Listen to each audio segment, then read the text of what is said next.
Hello? Is this thing working? Can you hear me? Malls, sound check?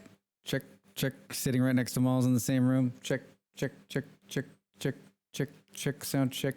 Surprising.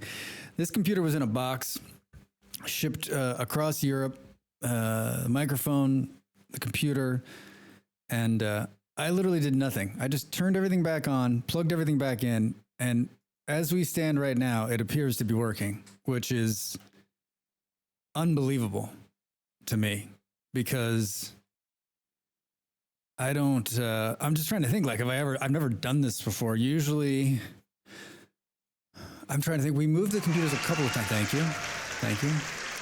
We moved the computers a couple of times, but never like this. This move and these computers and this setup. I mean, Molly's setup is like a full fucking studio now, right? Like, it is it is complicated. It is big. It's fancy. I mean, I take up a third of the room, and she takes up what's more than a third? What's more than half? What's more than all of it? A fair share. Yeah. So I'm in a corner, and I've been getting a vibe lately that's pretty much like, how do we get you out of here? Because it's, we've got some soundproofing in here, and that's the only reason I've actually stayed in here, because I think it might be better. But honestly, it's not that we don't like each other, because obviously we do. We've been together for the better part of 50 years, but it's just working wise, right? Like when she's streaming, she's got the air conditioning on full blast. I'm literally freezing to death in the corner. I think part of the problem is that, hey Beard, how are you? Some lame excuse like moving across the continent or something. Yeah. Welcome in, man. How are you? Yeah, it's been crazy. It's been exhausting. And it sort of wrapped up yesterday. Let me just finish this thought. So the reason we're sharing an office is because we've soundproofed this pretty good room, and it's a good sized room here in Portugal where we're living. So, but the air conditioner blows directly on me. It kind of blows over the top of her head and blows directly on me. And so like when it's on, it's like I'm like an Arctic, and she's like, put on a sweater. I'm like, I just spent 9 months in a sweater. I moved to Portugal because I wanted to be warm. I wanted to be like this right now. Like I'm kind of hot. Beard, welcome in. Hello, how are you? I hope you're well. I hope your summer's treating you okay. I hope that you're not being burnt out by fires, heat, plague, locusts, or frogs, whatever is ailing the world these days. And there's a lot of things. The move went really well, and it culminated yesterday in I had my final like residency permit meeting, and it all went well, and so it's done. And that was sort of my last big stressor. And so now we're set. Everything's good, and I've got a bunch of other opportunities on the horizon. So I'm feeling good about that. And then my YouTube has done incredibly well while I've been away. I made enough videos to last the whole month, and it's really quite taken off. I'm surprised by the numbers and the people commenting and watching, and I'm just really happy. Fires, no. Heat, yes. Could do more frogs, actually. Well, yeah, like heated frogs, like frogs dropping down and just like kind of already cooked. You just knock off a frog leg and eat it as you're walking down the street. Wouldn't that be something? That would be something. Well, yeah, so the news on my front is not a whole lot has changed. I plugged my computer in, it worked, and we're in a different location, in a warmer location. I can't tell you how happy that makes me. The town we were living in was very small, and I liked it. And someday I will maybe go back there, but I have no plans on going back. And it was small, and Denmark is a fabulous country, and I'll always love it. And I want to go back there and visit someday, but it's, I said this when I first moved there, Denmark's like living in the 90s or the late 90s, early 2000s.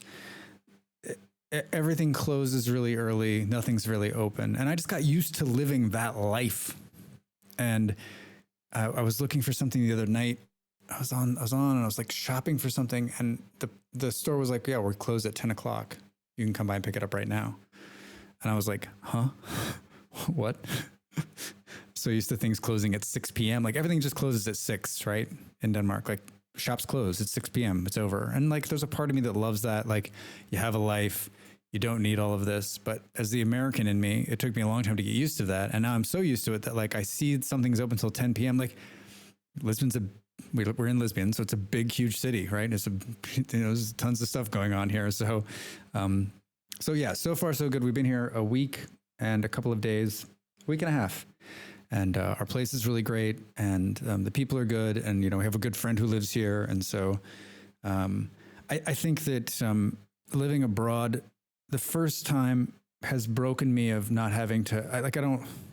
It wasn't weird for me at all. Like, granted, it's Europe, so it's just like moving from literally once you lived in one European country, one industrialized European country. It's just like moving from California to Colorado or Colorado to Virginia. You're just like, oh, there's a couple things different, but like pretty much everything's the same. Stores are the same. They're selling the same goods and the same companies. Like if anything, what I've noticed in Lisbon is that like it's a lot more American here. A lot more American. Like I've seen a lot more American. I've seen more American stuff than I've seen the entire time I've lived in Europe. Like I'm surprised by him. There was a subway behind me the other day. I'm like, what the fuck is this? Yeah, so in terms of streaming, I'm back. I didn't come back yesterday because I knew we were going to be celebrating. We went out to lunch, a late lunch, and sat outside, and it was wonderful. We had some champagne, and then we had wine. More wine. It was a bit of a hangover day for me. It was rough, but I'm better now. So yeah, I'm streaming today and tomorrow, and then I'm back on Sunday. I think Vintage Story these next 2 days. And then I've applied for a couple of free games through Keymailer for Sunday. Let's see if we get one of them. And if we do, I'll play that. Otherwise, I don't know. Maybe Traveler's Rest again. I really, really, really enjoyed that. I started playing Oxygen Not Included the other night, just as like a chill game. Whew.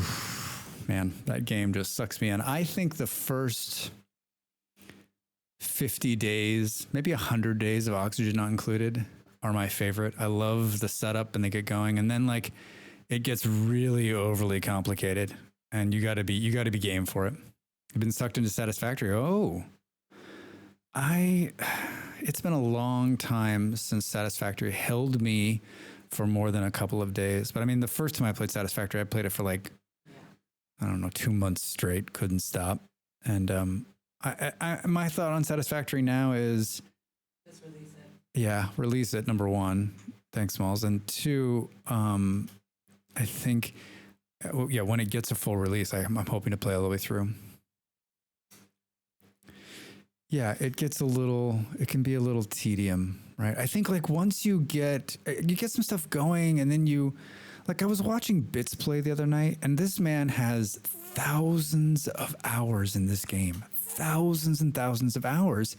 And I'm just thinking to myself, man, how does he energize himself to go and build the same thing or something very similar again and again and again? And I mean, I love a lot of games and I definitely play them all, but I usually take breaks from them and then come back to them.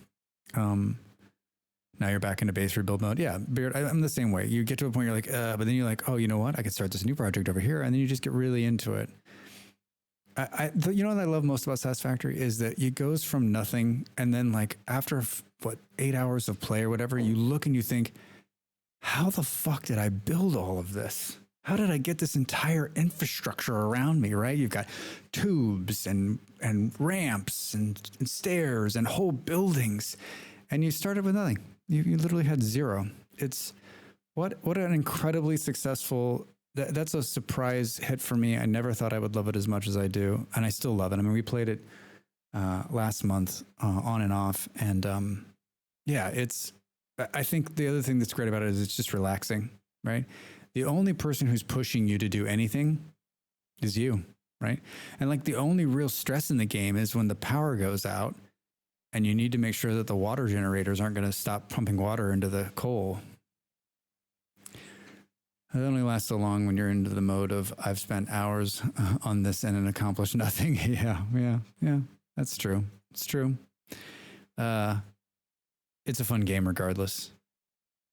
And now I've kind of got the itch to play it. Damn you. I haven't played Vintage Story since I lived in a different country. I was in the other night. I updated I updated a bunch of stuff. I'm going to start a new series in Vintage Story, I've decided. And so I'm setting up a world for that. And I'll start filming that this week. It'll go onto YouTube next week. But I kind of wanted to get back into my single player game and just take a look at it. I haven't loaded it up in forever.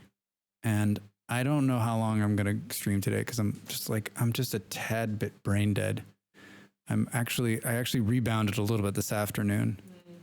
But, moving, you get, we have a bunch of stuff. We're very lucky. We have a bunch of stuff that came in. And so we're like pretty much like going. The only thing that got broken was the fucking television. And it took a hit at the very top. It was a free TV. It was not a great TV. I had it wasn't like, oh God, my fucking, whatever. We don't, when I was young, I gave a shit about TVs. Now I could care less. Right. But it took a beating. And we've been watching it, but it's getting it's getting worse. Like the crack at the top has scuttled the LEDs, and it's spreading to the point where sooner or later it's just going to stop. I ordered a new television this morning, but that's sort of like the end of the move, right? Like we've got we probably have 75% of like the essentials to live. We can live fine like this, and now everything else is just sort of butter on the cake. Is that how they say it? So butter on the cake, butter on the icing on the bread. Is that what it is? Yeah, icing on the butter. Yeah. And so I think like we ordered a bunch of stuff from IKEA today and some other various locations to try to get the rest of it in here. But it'll be, as all of you who moved, like it'll be another couple of months until you're like, okay, cool. The cheese and the chili, yeah, if you will. It'll be another couple months before you kind of got it all together, and then you just sort of work it out. But I think like it's our priority is much different than most people's. Like we spent the first couple of days really just getting Molly's stuff together and getting her ready to stream, and everything else was sort of secondary. And now we've got she's set and I'm set, and we've got the kitchen sort of taken care of, the bedroom's sorted. And so now you're beginning to look at like, oh, wait, okay, here are the things we're missing. Here's the shit we left behind. Here's the stuff we'd like to have. And so, the fun stuff, the really fun. It's funny because like when I was younger, I really enjoyed this kind of thing. And now as I'm older, like I don't really enjoy this kind of thing. Wait a minute. I got to press a button to do the next thing. Oh, that's a good black screen I got there. It looks like the game capture is not right. One moment, please. Huh. How does this work? No. Yep. Hey, I fixed it. I had this monitor I have now, which is great. And then I had a secondary monitor, which was a TV from like 6 years ago. And it was 40 inches. It was huge. And that was my second monitor. And I liked it. The monitor, it was shit. It was the shittiest television. I think it was like 1300 by 800, like really bad pixels. But I had it and it was fine and it worked. And I was like, when we moved, like, now that we've broken a television, like I wish we would have taken the other one, but it was such a piece of shit. It was old. It was another free TV I'd gotten in Denmark. And so I needed a second monitor. So I went and bought, not the most expensive one, not the most cheap one, like middle of the road monitor. It's great. Like if one of our other monitors breaks, it'll be a good gaming monitor, but it's nice. It's smaller. It's just 27 inches, but it's perfect. And the clarity on it is amazing. But that's the one thing, like a bunch of stuff is kind of like, hey, what is this monitor you've got here?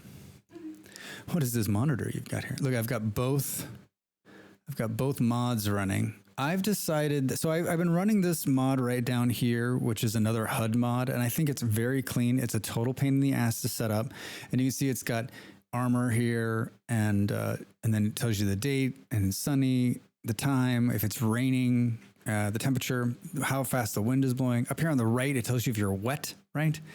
And then it tells you if you're inside or not.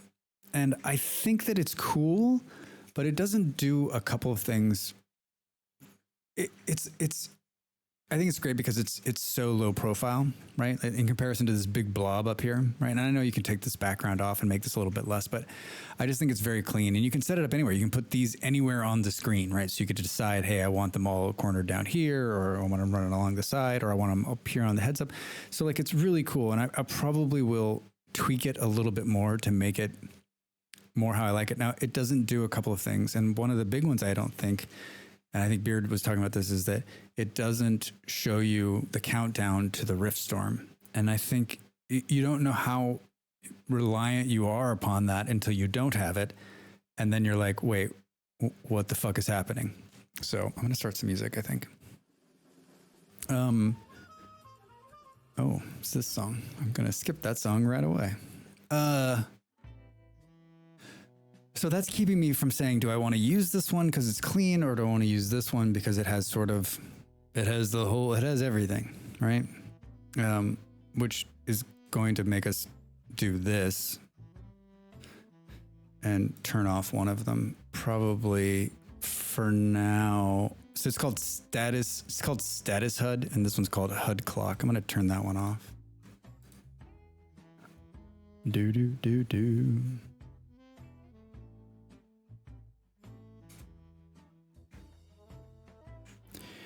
And I was thinking to myself, like, I haven't really checked in on this game. And I was thinking earlier today, like, what the fuck am I doing? Where am I? I remember I didn't like the kitchen after I designed it.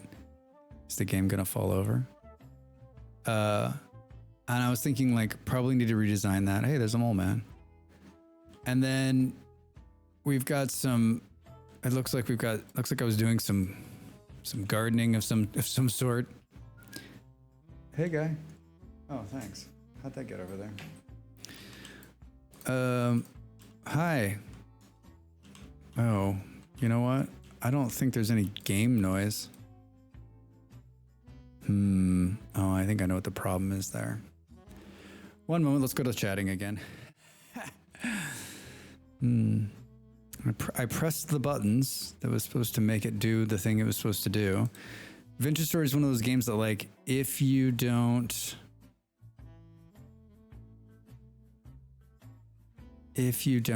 once you start it, like, if you change the sound setting, it won't, like, change it in the game, right?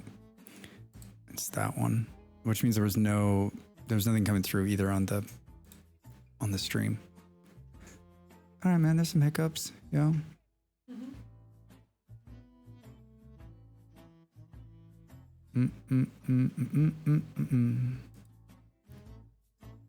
Do. All right, so I guess the question now is if we go here. Oh, well, I can hear sound. It's going to be faint. I mean, there's hardly any sound.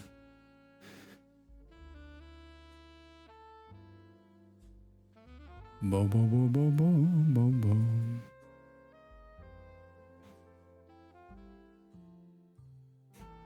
It was warm here today. Warm as it's been.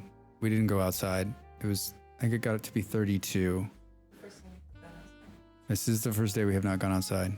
Yeah, but I mean, it's been wonderful here. High 20s, great breeze, because we're on the water in Lisbon. So, oh boy. Hold on, I got to do one more thing. We need to change this over to Vintage Story. All right. There we go. All right. Oh, and you can see I've been playing a lot of Apex, so I'm going to be mismatching the buttons. I have been playing a lot of Apex, speaking of that, and I've been having the games of my life. I don't know what... I can never tell if it's just like it's getting towards the end of the current season, so all of the good players are up in the high tiers, so they're away, right? And so, like, I'm not an awful player, and all that's left is the awful players, and so, like, I shine like a god in there. I think that's exactly what it is. But I mean, I've had like 2 or 3 days where, like, I'm playing ranked and I'm winning, and I'm 5, 6, 7, 8 kills, and I'm like, what is going on, right?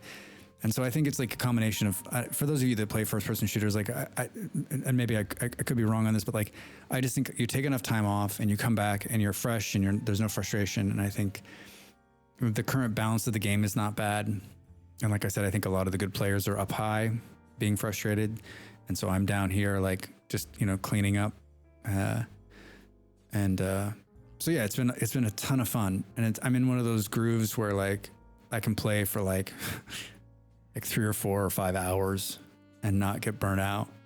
And that's a rarity in this age I'm currently in.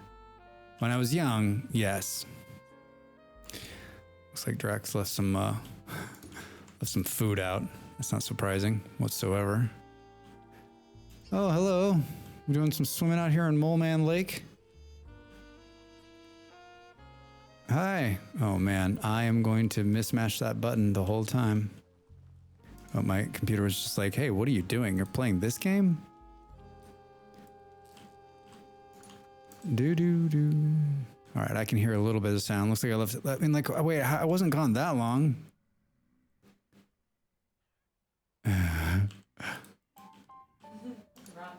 There's like 2 things of rotten food. Do. I don't know if you're all following Vintage Story News. They patched the game again. He fixed a couple of small problems, and in his notes, he said, "Listen, they hired a new community manager. They're going to focus more on a bunch of stuff, and he thinks that like the development's going to speed up, and the next version could be, soonish." So I thought that was impressive. I'm just walking around with 94 turnips in my bag. Pumpkin slice. Oh, that's right. Remember, we grew 1 pumpkin. On the server, I planted a bunch of pumpkins. I was in the other night. Maybe it was before we left, and I was tending to my pumpkin patch. Tending to my pumpkin patch. All right, looks like there's more turnips. What month is it? It's July. I have an epic amount of food right now. So I'm gonna start a new playthrough, and it's gonna be like episodic Vintage Story for YouTube only, and I won't be streaming it. It'll just be on YouTube, partially because of editing and time. Like, I just think it'll be easier for me to produce and like put out if I'm not going on and on and on like I do. And so, but I've been just trying to think like what, like I have a title, I have an idea of what it can be, but I'm thinking I'm probably going to make it a little bit harder. And I can't decide if I just make it like insane hard, like I cry when you die kind of thing, or if, you just kind of turn it up so it's a bit more challenging. Because I feel like I've gotten to the point now where I'm not too bad at this game, if I might say that out loud. Cut to me dead. But I think that's sort of where I'm at. Oh, wow. I found what you forget. So it looks like I found a bunch of salt. And 2 days ago, I sealed it in here. I wonder what's going. Should we go down here and see that's not the down there. Let's go down here and see what's going on. Yeah, it looks like we've got a good amount of cooked food. We got an empty one. Oh, we got a couple of bad ones here.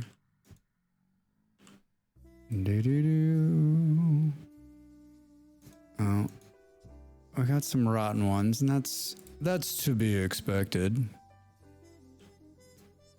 Boiled turnips.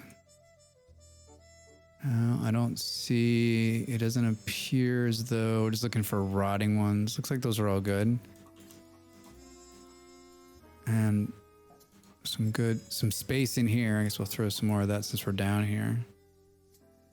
All right, good. Well, I mean, we're not going to run out of food anytime soon. Who are we kidding, right? How much rot is in here? 64. Well, what? Seal that, bro. Seal it. All right, we got a couple of these. Just toss them in there and get the rot out. Get the rot out.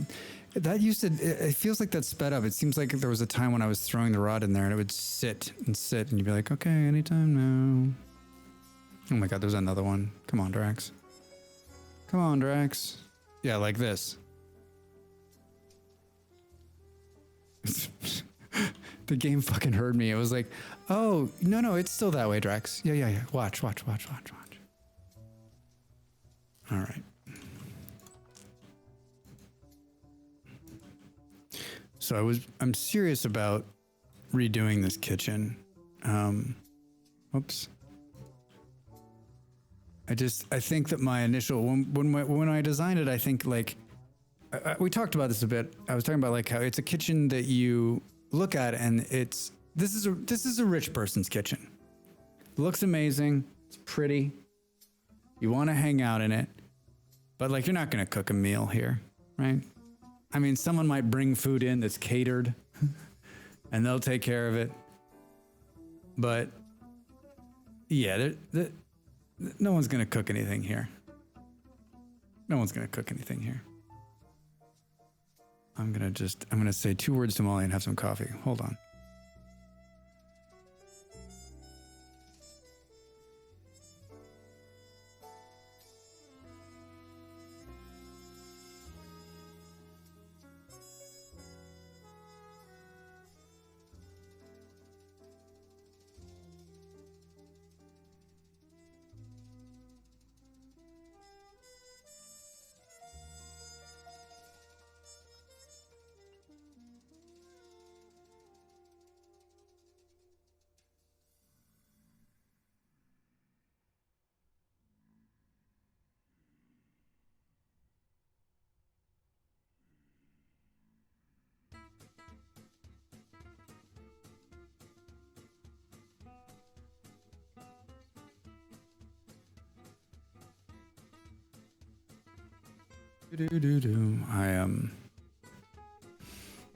Hey Toast, how are you?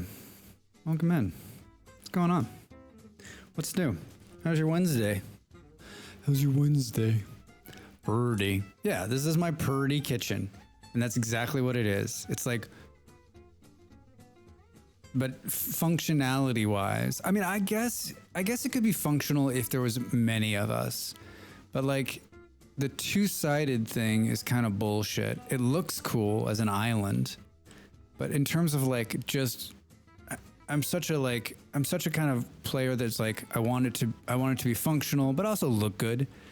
And while I think this actually does look quite nice and it is very roomy and functional, like I'm never going to use this side because I'm just like, okay, I'm not going to just keep bouncing back and forth, right? Like the food needs to be accessible. So I almost think that, on the server, we've got sort of like a U built, and I think that's moreover what it should be, right? And so what I'm thinking is like taking all of this and moving it into, it's a restaurant kitchen. Yeah. Like, can't you see, like, you got a hot side and a cold side.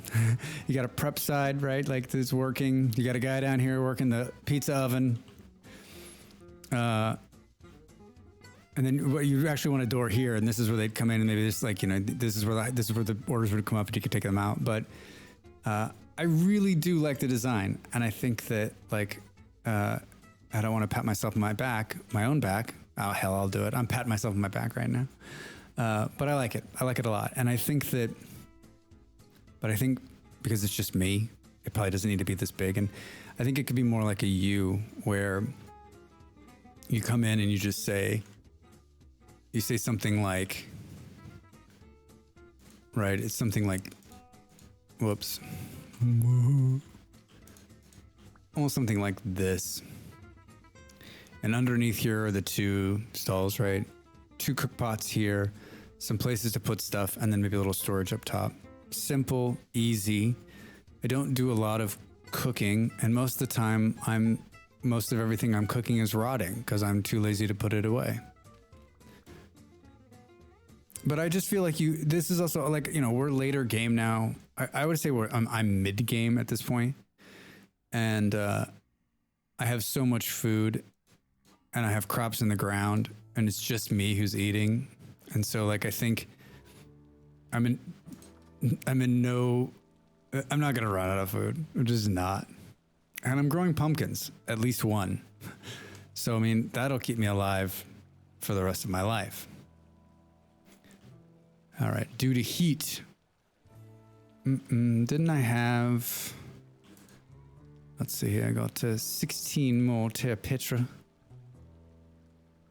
should we take 1, 2, 3, 4, 5, 6 and put in the good stuff?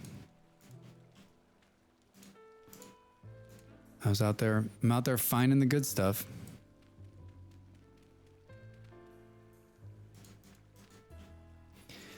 And now that I especially have like even better soil, it's even, that crop yield is going to be even better. I made a video about farming on the YouTubes. It's on there now, and it's done rather well. And someone left me a really nice comment and said, that's a prospect. I'm trying to hoe with the prospecting. Yep.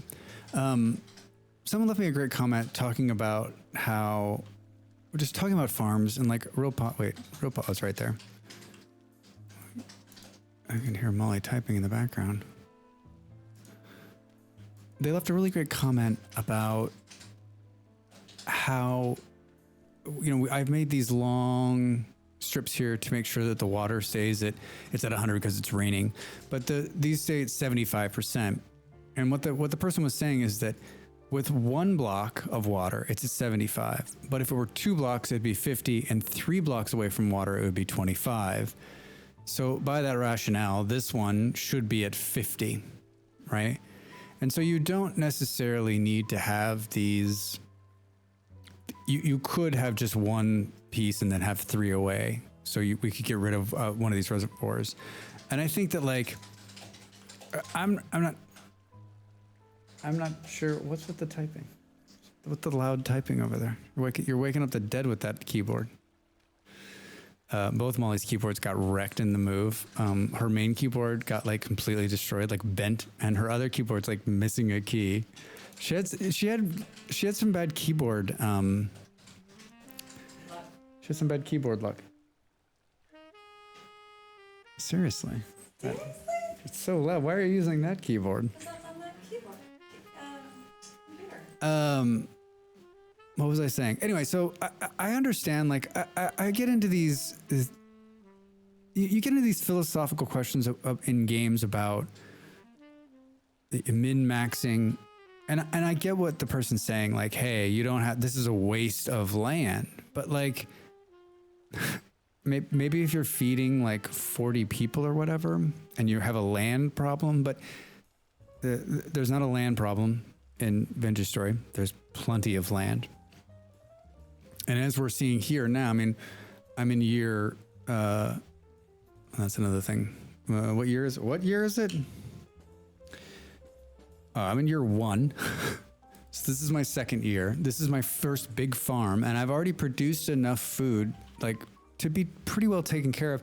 Like, I could pretty much stop and live off the food I have probably for another year, right? Without having to hunt. And so, like, I understand, like, the min-maxing of it all, and maybe you want to get the most out of the land. But, like,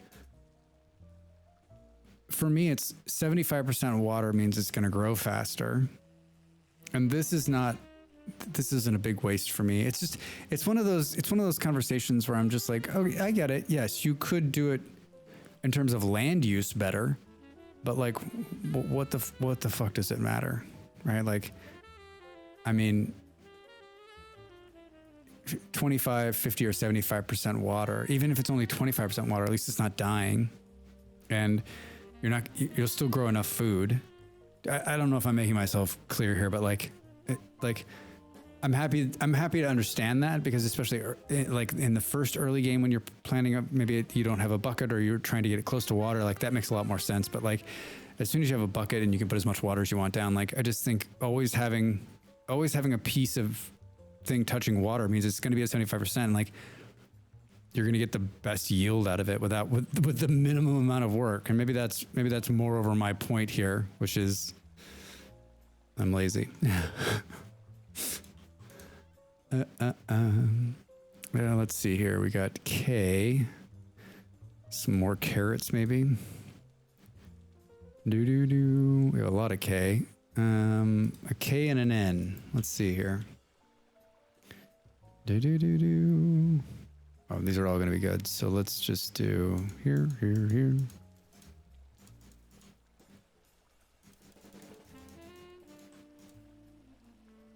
This is K, right? Yep.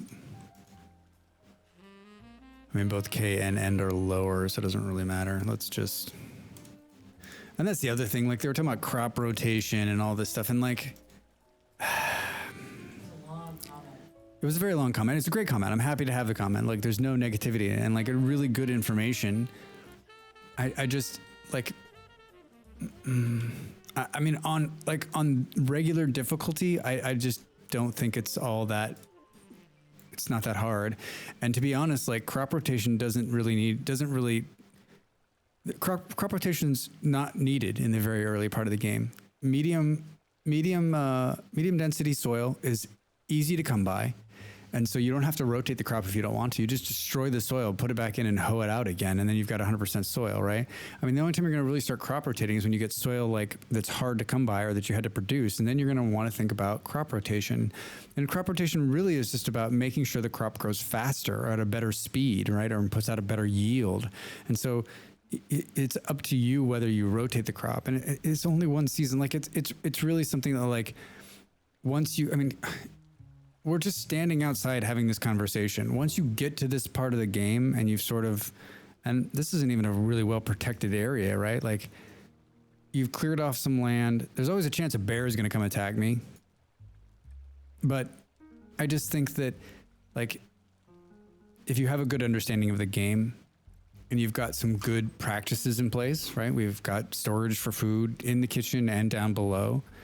You should be okay. Really, you're not. I mean, it's not like the crops are you're going to have like a snap heat wave or they're going to freeze out or you're going to have a bad year, right? I mean, right now there are holes that I've dug.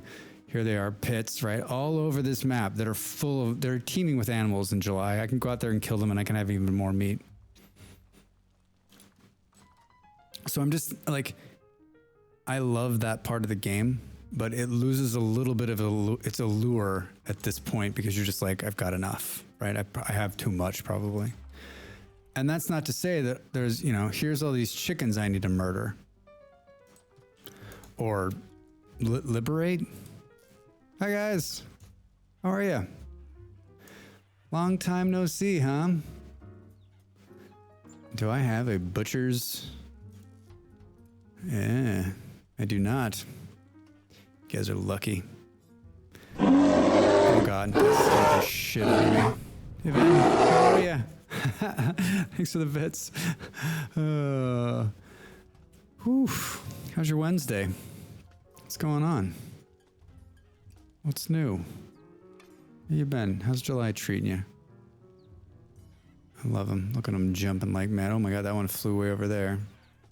Generation 2. So we got some good, I think we're working our way up to them being like more chill. I mean, all right, so far, good. Good. You been playing anything good lately? So many games. Yeah, Van, I moved at the end of June, and then there was some downtime in between, and then getting everything set back up, and then my partner's a streamer, and so we got her going, and I've just been taking my time. I made a bunch of YouTube towards the end of June, and I got about a month out of stuff that was posting, and then I figured I would get back to, like, not in a big rush to get back into streaming. I would get back in as we sort of settled and I had it all, but I'm back to my normal schedule now. In the evenings here in Europe, 3 or 4 hours, Tuesday, Wednesday, Thursday, and then a couple hours on Sunday.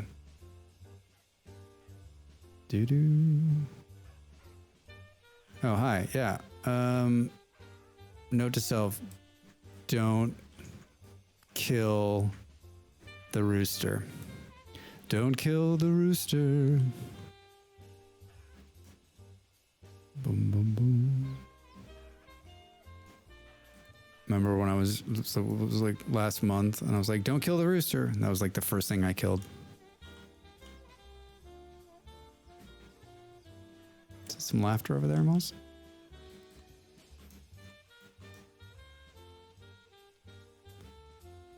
Looks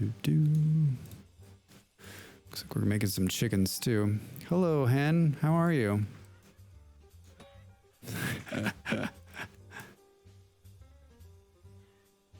the same stuff. Yeah, well, that's good. If you enjoy it. I play a lot of the same stuff. You know, I bought Space Engineers during the Steam sale, and I booted it up right before we moved, and I played like the beginning part of it, and I haven't booted it up since, because I'm like, it's gonna take some brain power, right? I gotta learn, but I'm gonna give it a shot, and I think we'll stream a little bit of it as I get some more knowledge. Yeah, instead of don't kill the Reaper, don't kill the Rooster. Yeah, exactly. I like what I like what you said the other day, Beard, and this was the other day, it was like a month, 2 months ago. It's like, I think if you want to keep it, yeah, cowbell. If you want to keep it safe, right, you take a cage and you cage the rooster and you set it down, and then you murder everyone, keep a couple of hens. That way you can just get crazy because you're not going to accidentally kill the hen, right? I mean, the rooster. They ate all of that seed. Hungry little assholes. You know what? I'm just going to eat the rest of this.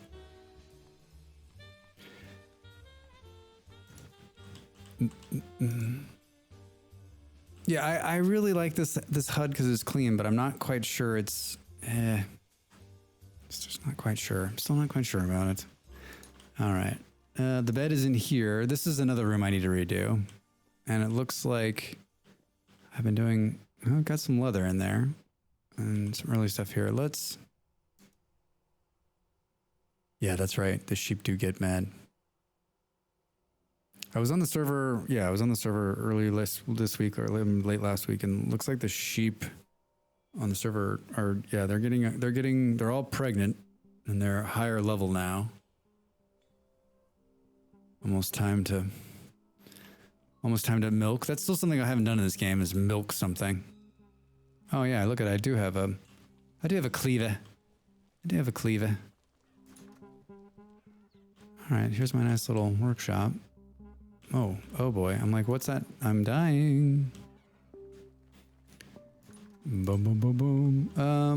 All right, I guess we'll just eat a little grain to stop us from making the...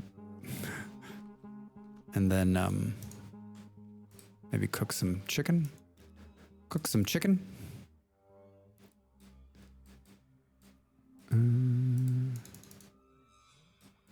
Chicken cooking is good for everybody. All right, let's do this. 1, 2, 3, 1, 2, 3. All right, and then I am rusty. And then I'm still carrying fire on me. I've never been on the server in a while to upkeep things, largely because I didn't want to pass a bunch of time and ignore the farming. Yeah, the farm is okay. Yeah, I'm back in there. I'll be back in there again. The farm's in pretty good shape, and we have quite a bit of food in there as well.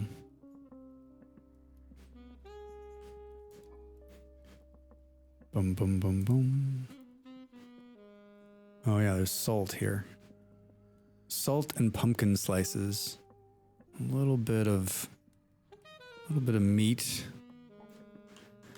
I got an epic pile of feathers. Hi. Let's see here. Broken stuff, leather, flax. We have a piece of flax on us. Feathers. Man, it's crazy how much they put out. 65 feathers. What did we kill? 4 chickens? 3 chickens? Oh, and I got some bones on me too. Been playing single player mostly. Last attempt at MP, I cornered myself in a hiding spot I made. How is the single player going? How are you finding it? Are you just playing standard? A standard playthrough? I feel like I need to to move this salt, put this chicken in there. What's going on over here? Oh boy. Oops, that's not what I wanted to do. Bronze era, still need iron. Yeah, I you know, I just haven't. I need to do iron too. Man, that took. It seemed like it took forever. Hey.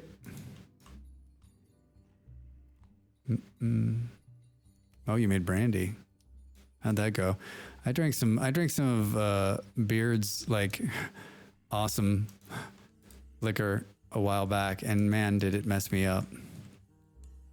Like I was like I couldn't walk and I couldn't type anything either. It's pretty funny. It's pretty comical. Pretty comical. Do you see a wood axe on this wall?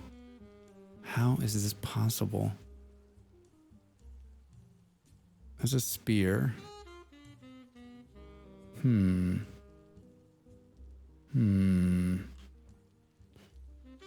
really don't have a wood axe. All right. Yeah, it lasts forever, right? I think we just make this. To be fair, I'm pretty sure chickens would have more feathers than that. Yeah, you know what? You're right, Ben. You're absolutely right. Yeah. I was trying to make wine and booze for all the berries last time I was on. Yeah, you've got a bunch of stuff going on down there. There's a bunch of berries too. Your character slept and he was still drunk. Yeah, I mean, if you hit it, like the higher the alcohol and like you hit it hard, right? Like I was like, oh, I'll have like a couple glasses, and I couldn't type forever. Like I was just like, I just gave up. I'm like, I can't. This is ridiculous. It was hilarious. All right, need a piece of charcoal. I gotta remember how to do this, huh? And then we'll put these guys in there, right? I'll do 2 of them. Could do 4. We found out the other day.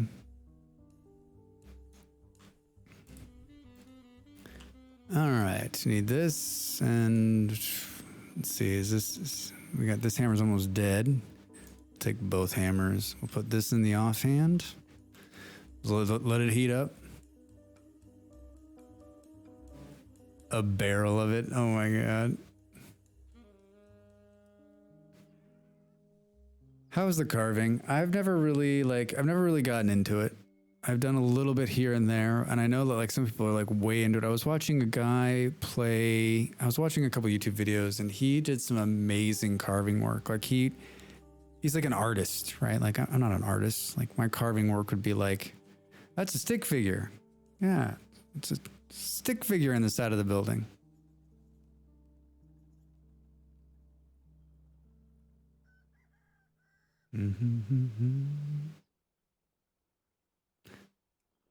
It is time consuming, but it's fun, and it's like a whole nother part of like a whole nother like crazy part of the game, right?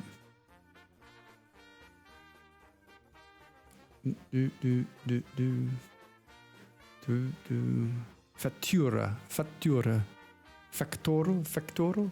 The word invoice in English is invoice, and in like in Danish, what's it in Spanish? In Danish and Portuguese, it starts invoice. It starts with F. It's factoro, or because you know everything. What's it in? You're like you're like multilingual, Malls. It eats through chisels. That's true. It's true. I have to be in my character's trade in an RP or something. Granted. Yeah, factor? Yeah. It's just crazy how it, like, the English word is so much different than every other language. Anyway, that's a whole nother. I walked into our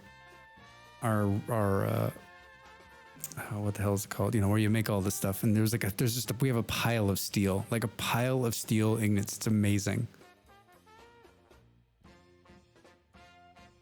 So, you know, Dead, I don't think I found any. I bought the salt I have on this playthrough from a trader. I've never found salt. Never been able to find it.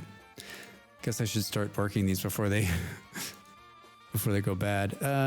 What is this? Copper axe head. All right, here we go. Been a while since I've done this.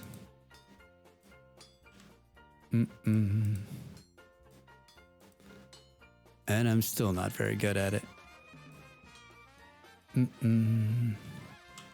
And I'm still not good at it. Got some ragtime going on. Yeah, for those of you who don't know, Malls is in the same room as me now. At least for now. Until she kicks me out. Do-do-do.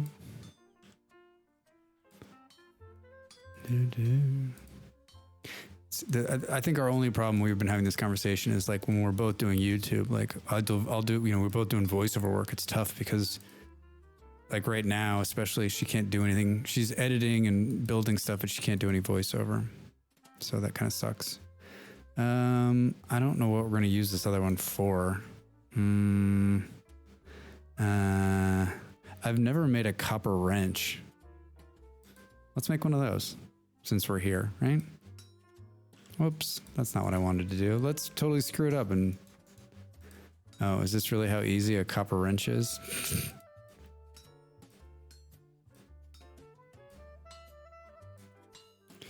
Do-do-do-do.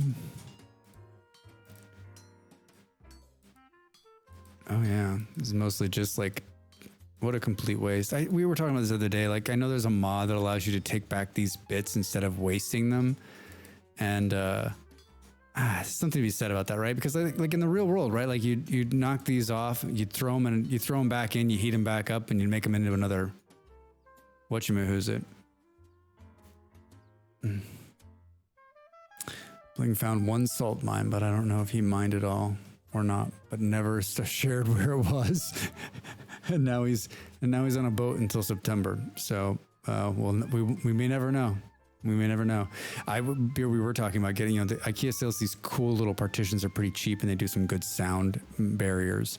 I mean, this isn't the first time we've shared an office. When we lived in California, we shared an office together, and we weren't streaming then, and it was fine because it didn't matter. It's a matter of sound, right? At this point, right? Being able to do audio when the other person's working. So my character. That is the only thing. Yeah, right. My character's a lowly peasant at the moment, but maybe I can get in. Maybe never trust. Yeah. You should. The server is such a cool place. And there's so many. We just found redwoods, right? Mega. Hey, how are you? Welcome in. How is your Tuesday? What's going on? All right. I guess I need to. Isn't there some water in here? There is. Just toss them in there, and then let's hang these things back up. It is really raining out there. It's been going on for quite a while. All right, and then let's make this into an axe. For reordering chutes, stairs, slabs, chiseled blocks, and more. So I can... Oh, would you look at that? Now that is fun. You ever use one of these malls? Yeah, you can like, instead of having to take the block out, you can move it around. Oh, cool. Yeah. That's neat. That is. I don't, Tuesday, where in the world? Oh, I'm sorry. It's Wednesday. I have no idea what day it is. Yesterday was a big day for me, and it was sort of the end of it was the end, like the end result of everything we've been working for the last few months in terms of coming to Portugal, and it all went really, really well. And my appointment ended about 3:00 yesterday afternoon, and Malls grabbed some champagne, and we had a glass, sort of celebrating being here in Portugal, and then we went to dinner, and then, or like a late lunch, more like, and then had a couple bottles of wine, and we stayed up. We didn't stay up too late, but we definitely had some drinks yesterday, and I'm not the 20-something I used to be, and so it was not a bad hangover because I wasn't drinking hard liquor, thank God. Never again. But it was a slow day for me, and my mind is still a little foggy. So, Mega, happy Wednesday. How are you? All right, let's put this back in here. I was going to grab a little bit of wood and get attacked by a bear, probably, knowing my luck. Du-du-dun.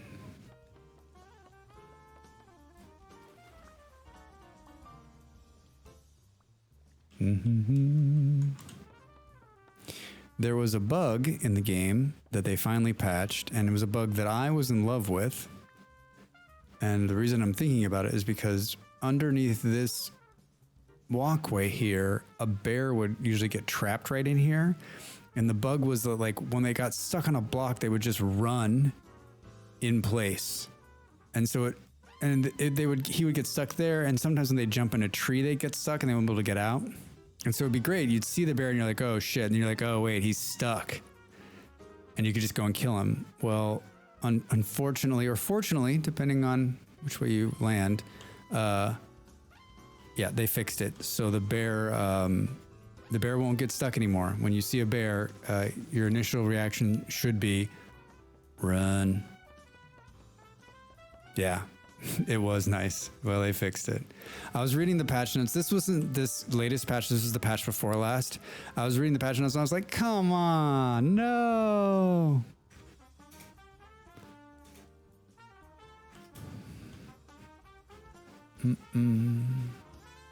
Usually that hole has some wolves in it. I'm surprised it doesn't.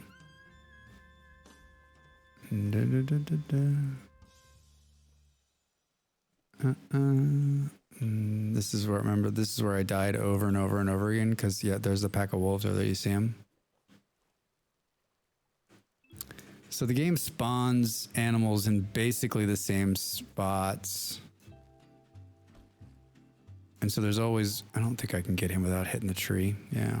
I don't have a lot of stones on me. Look at all these fish. It's like teeming. It's teeming with fish. I died here a lot. A lot. I call that Wolf Valley back there. Or Death Wolf, Death Valley Wolf, something like that. Do.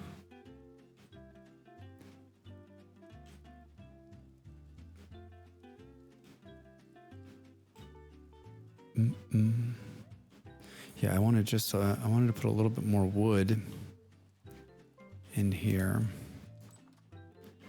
just in cases. I think this will be plenty. Yeah, way more than enough. And let's. This is, I always make like, I'm always like, oh, there's no axe or whatever. Then I like make whatever it is. And then I come back later and I'm like, wait, there was an axe right here all along. Or there's like 2 axes. But this is the only place where there are tools. So if it's not in my bag and it's not on the wall, then it doesn't exist in my world. All right. So I do want to redo this. My question is that, like,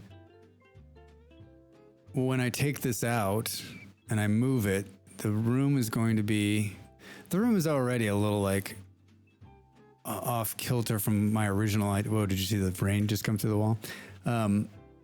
Yeah, it's a little off kilter from where it was originally. So I'm thinking like maybe it comes here and then there's a wall and then it's just a bit of a like just walk-in kitchen instead of this 2-door crazy nonsense. This is going to take a little bit of doing though. A little bit of doing. And we can't, of course, we can't move this because it needs, 9 more days. All right. Hey, can you just eat raw eggs? No. Can you throw raw eggs? We can just throw them on the ground. That's a cool part of, that's one of my favorite things about Minecraft, right? Is that you can like get the eggs and then throw them and they like spawn chickens. It's fantastic. It's fantastic. I know you like it too, Malls. I hear you over there.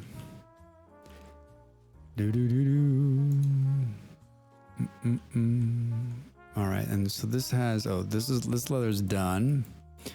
This got about another 2 days on it. This is another one of the things that I want to, Drax. This is another one of the things I want to rework as well. Yeah.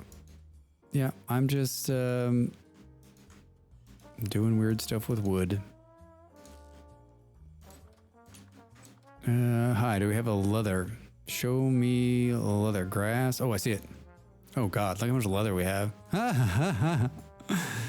How is my... Oh, okay, well, here's a good use for leather. Right? Can repair the... We can repair our... Oh, I guess I could have gone again, right? Repair our armor. How's the rest of our clothes doing? Terrible. All right, we've got some flax too. Can we just...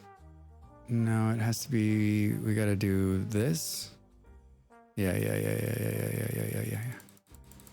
And then we can do this. I think. Oh yeah, it's this. Okay. So we can pull them out of being this tattered disaster. I'm still wearing... Am I wearing a coat? Of course I am. Year-round coat with Drax? You better believe it. Did I just take my pants off? What did I... Don't answer any of those questions. Oh, that was quick. It goes so fast. Flax, I think, is one of the most... Like, I think it's one of the most valuable things in the game. Heavily worn. I mean, that took 6 of those to get it to good.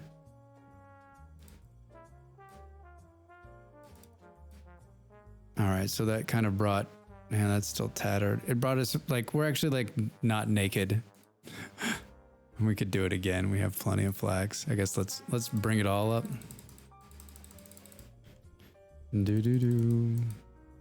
Good. Flax is so ridiculous important is this cloth, band-aids, windmills, etc. Yeah, I know. It's like the basic building block of the whole game. And it's not easy. It's not easy to find. An early game, I mean, you're just, hey, piggy, you're just screwed, right? I mean, I've got flax in the ground now. Spelt flax. Yeah, I've got a good amount of it still. You just got to keep, every time you think you got enough, you don't have enough. You need more. You need more, right?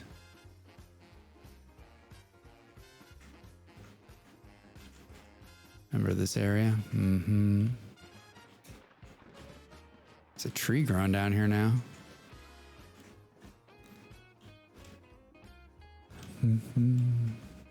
We got some teleporters too, if you remember from our last time through. We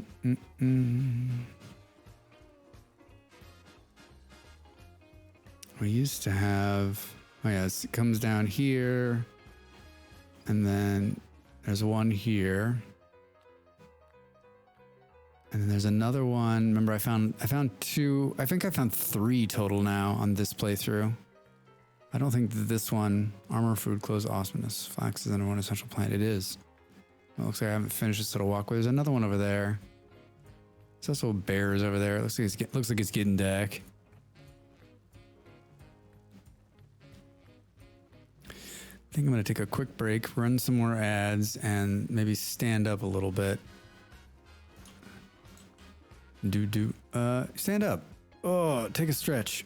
This tired body of mine needs a walk around in some water, I think. Thanks everyone for being here. I really appreciate it. It's good to see you all. Glad you've come back. And I'll see you in a couple minutes.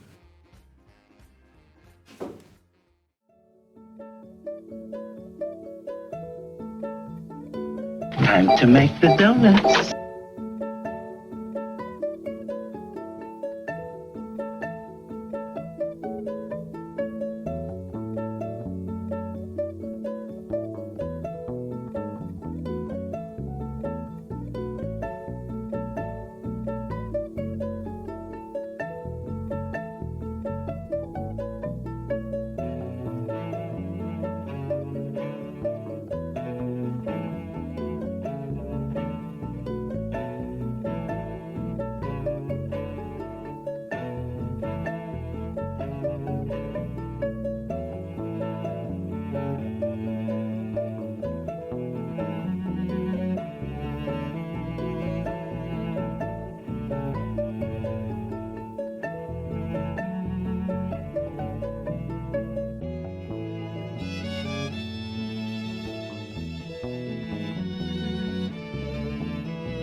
I was tempted to have another coffee, but I decided not to.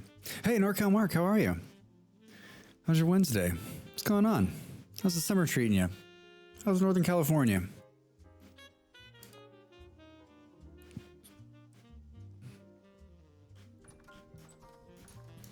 Are you enjoying messy MLS, as I like to call it now?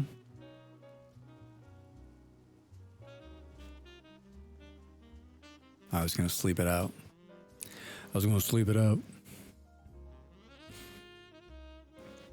I hope everyone got up and took a stretch. Well, I was like, do you want to take a walk after the stream? And now that I'm thinking about it, like, maybe it'll do me some good to get out and walk a bit, but I just wanted a day where I didn't, like, we've just been going, and every day we got something to do, and like, I wanted a day where I didn't have to go anywhere or do anything, right? Just fucking sit on your ass at home, right?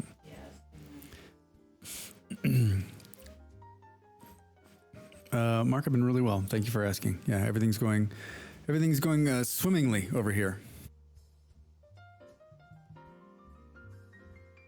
Yeah, he's making a huge impact on the worst team in the league, suddenly winning 2 games. Well, he bought Freddy's breakfast squad, right? Yeah, right. Yeah, just hey, I like all my friends to come and play with me. Pay them as much money too.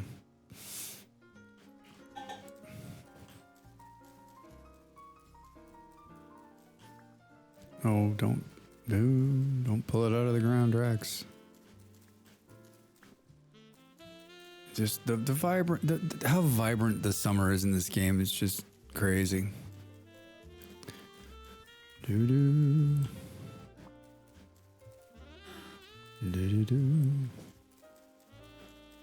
you vacationing this summer, Mark? Are you going anywhere fun? I asked, I met a lady yesterday for a meeting, and I asked her if she was going someplace fun, and she's like, yeah, we went to the beach for 2 weeks. It was nice. I was like, that does sound nice. She's like, I turned off my phone. That's nice. I was like, oh, wow. Okay. You're not fucking around. I pulled one of these out of there somewhere. Where the hell was it? Nope, it's gonna go there.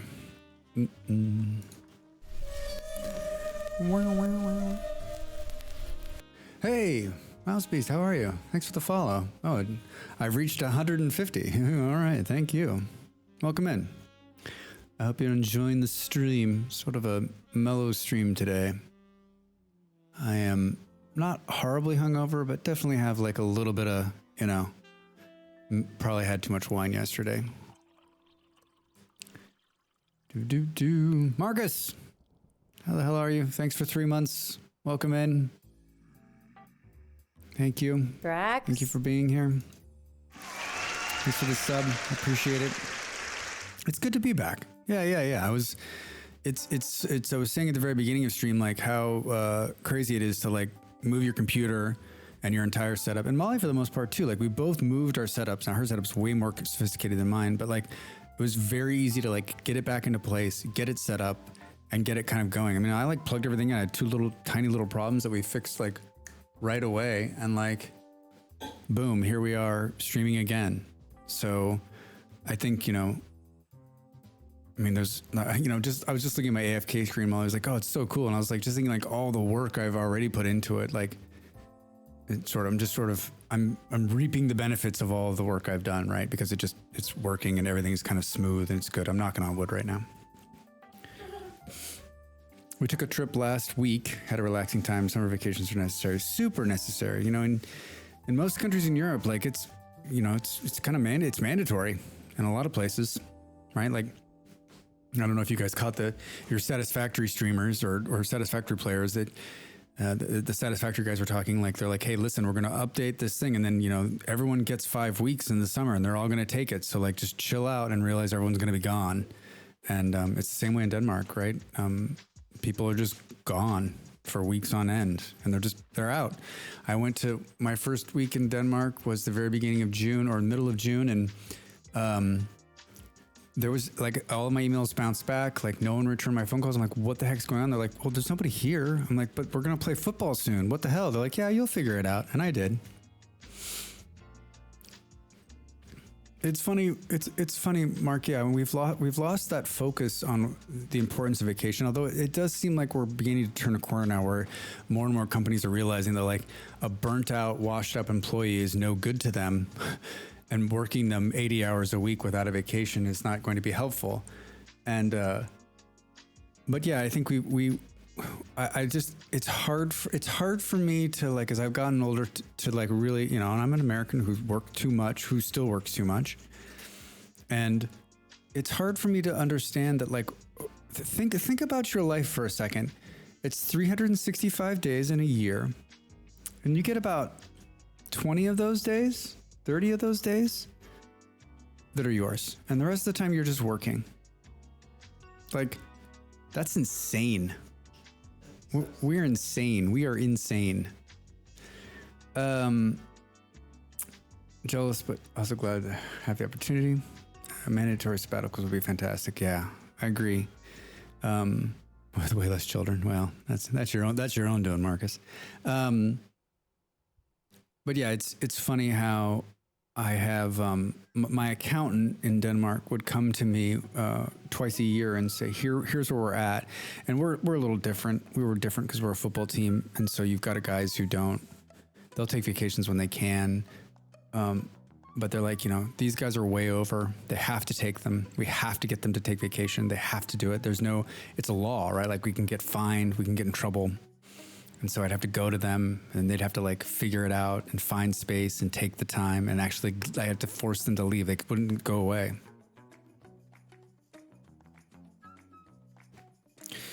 Toast, Molly will attest to this. In my last couple of jobs, especially in my last job, I was the head of the organization. It's a 24-hour organization. There was never a time when there wasn't. There's international breaks where it was quiet, but even during those breaks, if it was during a window, you were busy. And there's always some problem. Someone's calling me. And even when there's not a problem, like I'm not the kind of person who can just let it go. And so I'm constantly thinking about what's happening, what's going to happen, what's working. So like, and these are my choices. I enjoyed the work that I did and hope to do it again at some point. But I think that like there's something to be said about having a job that you don't take home with you and that you don't think about. And I think for a lot of us, that's not necessarily the case, which is sort of sad, right? Like, wouldn't it be great? There's that show on HBO where like you leave your work underground, right? Like your brain, you know, has a cutoff. And so like there's your work person and then you go up and there's you and you don't ever have to think about work because what's happening down there is not happening to you up top. And I think there's something to be said about that, right? Like if you could, and I know there are people in the world who are just like, hey, yeah, I have a really stressful job, but I turn it off and I leave. And I'm just like, wow, that's amazing. That's amazing. All right. So I want to redo this part of it. But first I'm going to eat a little bit of this right here. But yeah, I mean, they've done a bunch of studies now showing like, you know, people who are taking vacations are in much, much better shape. Coming back ready to, you know, do the work. I'm just trying to decide, like, if you leave the wood floor, do you take it in a little bit? I mean, I guess we kind of did this in dirt. No, and this is just honey I've got in a barrel. Starting next week, I'm taking off every Monday for a month and a whole week for my birthday. Beard, that's fantastic. I think 4-day work weeks would be amazing. I think they should be implemented. We also did a bunch of studies on this now, and you're seeing more and more people saying, "Hey, listen, you know, you're not using all of that." A lot of people, especially in office settings, right? Come on, you're not using the whole day, and if you squeeze it down into the time, the 4 days, then you'll get the work done, right? Agreed. Yeah, 4-day work weeks. Mondays are awful.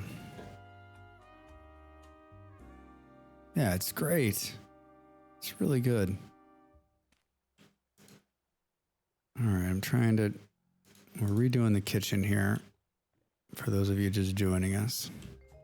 For those 1, 2, 3. So wait, this seems a little off balance. That's not Drax at all. All right, so maybe we do.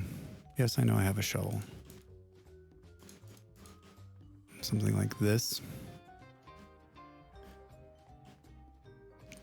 Yeah, I know I just took all this wood and set it here. I guess I could just keep it in my inventory, sure. Tuesday's the new Monday. Yeah. I just, I don't know. I haven't worked a regular 9-to-5 job in quite a while, actually. My jobs, the last 2 big jobs I had were like never ending. There was no start time or finish time. You were just working. When you were at home, when you were at the office, when you were at the club, wherever you were, right? Start the week with tacos. Oh, man. I would like some tacos. We have yet to start. We just moved, for those of you who are joining us, and we're big Mexican food fans because we're from the south part of the United States. These United States. And so we haven't begun our search for good Mexican. We've had... From the south. You're not from the southern? No, you're from the Pacific Northwest, but you spent quite a bit of time in the Southwest and West, wouldn't you say, Yeah, I'm Molly? American. I lived all over America. She lived all over America. But we haven't started. We've eaten at one Mexican food place that was not great. That was actually a really funny story, but we're looking. We're looking. I'll tell you what, Beard. I don't know if you know much about Portugal, but like it is a huge fish loving country. Like I didn't realize how fish loving it is. I'll post a picture in Discord of the grocery stores. They are fresh fish everywhere. Like I would say the grocery store is like 50% fish, fresh, frozen, canned. It's every kind of fish you can think of. It all looks very good. I don't eat fish, but it's amazing. Like if you were a fish lover, like when my mother comes to visit, she's a huge fish lover. She's going to be like losing her mind. So amazing. Molly's going to start eating fish. I'll believe it when I see it. I'll believe it when I see it. Here's my concern. When do I get to visit? I love fish. I'm telling you, like if you're a fish lover, you're going to be like blown away. Just selection in the grocery stores, and it's not expensive. And then every restaurant, right, is like fish. Like there's a restaurant across the way. I think it was our first or second night. It's outside. We walk up to it. I look at the menu and I'm like, it's 100% fish. There's nothing on there. You know, unfortunately and fortunately for us, like unfortunately in these circumstances, it's like not great to be a vegetarian because I'm not going to change being a vegetarian. I like being a vegetarian. I've been a vegetarian for more years than most of you have been alive, but I'm always like, you know, there's some joy in what's happening out there, and there's so much good food, and you should try fish, Molly. And our friend who lives here is, you know, she's like a lot of my old friends are used to it, and they know that I'm cool and I'm easygoing and I'm not a militant vegetarian. I'll go anywhere and I'll try anything. And even if there's not a lot for me to eat on the menu, I don't give a shit, right? There's always beer. But these newer friends we have, I think and they're really good people. It's a struggle for them because they're like, they don't have very many friends who are vegetarians and they don't know like what to do. And so like they're trying to be accommodating and they're like outside their bubble because all of their favorite places are like our friend who lives here. She's like, my favorite place is this place, which there's nothing you could eat. And my other favorite place is this place. And there's not a thing on the menu you could eat. And so like, I always kind of feel like it's funny that because I always feel bad for them because I've come to wherever they live and they want to take me to their favorite restaurant, but I can't eat a fucking thing on that menu. I just don't know what to do with the rest of the room once I tear this out, right? All right, let's do this. That just fell in there and didn't come back. All right, and let's pull this guy here. I really like we'll always have Paris. I really like the look of this, but not functional. And then this food, I guess, we'll take and put in here for a minute. No, there's no room. Of course there's no room, Drax.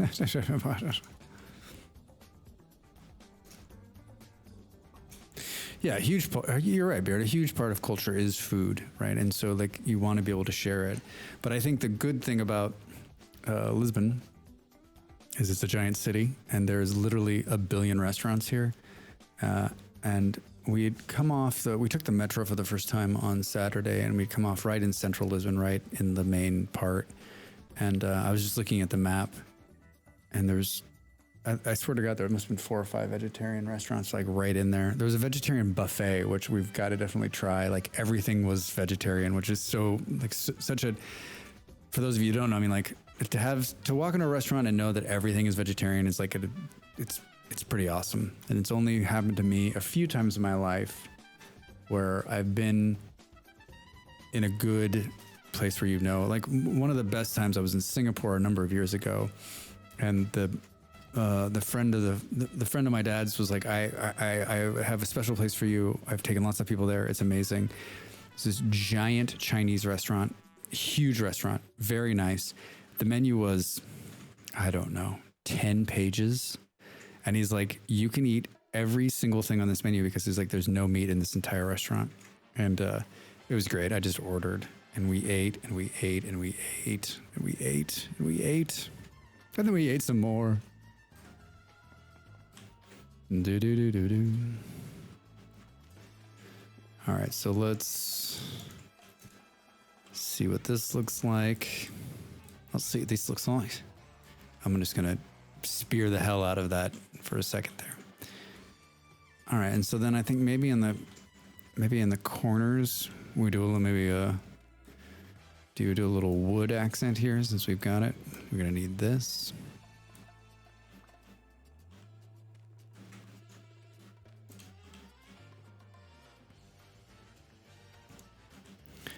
And then we're going to do underneath here. I mean,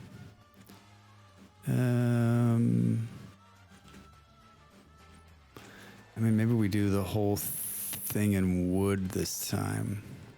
Let's take this. By the way, this is our third kitchen remodel. When you need a kitchen remodeled, Drax is your man. Call him today. Yeah, here at Kitchen Remodels Are Us. $49.95 down. 16 easy payments of $1,300. Oh no.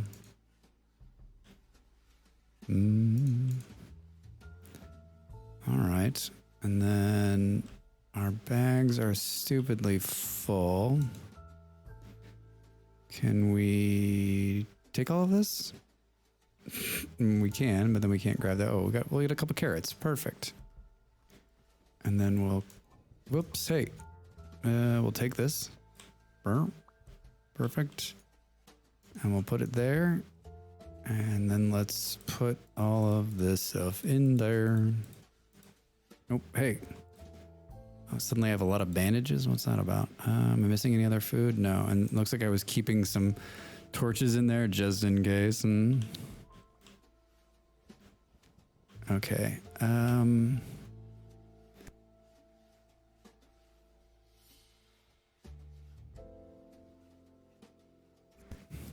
This is definitely the most I've talked in a row. I'm surprised by my voice's ability to hold on today. Wasn't too bad. Maybe it is getting stronger, Molly. Sure is. It sure is. Do. And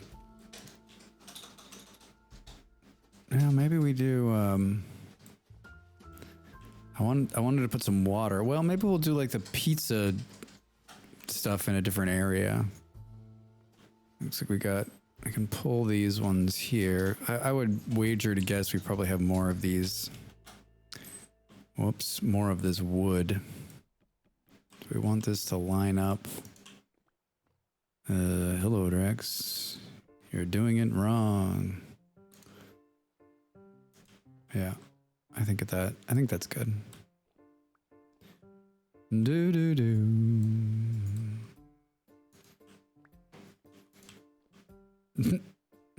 Okay, so you gotta go the same way, huh? Oh, I guess I didn't answer. Whoops, I didn't answer this question, which is, I guess this will. Boom, boom, boom, boom. I mean, that is, yeah, 11 years. So it's working. Even with the wood on the side there, it's working. Soybeans, good for 11 years. It's insane. All right, so that's, I don't know what to do exactly. Well, I guess we could do something like, I'm just thinking, where do you want to put the pizza? Where do you want to put the pie oven? And these things, I have one piece of medium soil just in my bags randomly. I think we need another piece of glass right there to make it good. And then I guess we could do something like that. I think, oh, there's probably some glass. There's some glass over here, right? Hello, glass, wood, stone, gravel, flax, glass. Nope. But I did see that I had made some.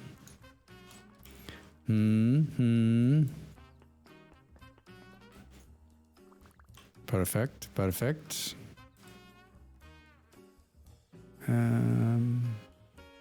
Should we make some more since we're here?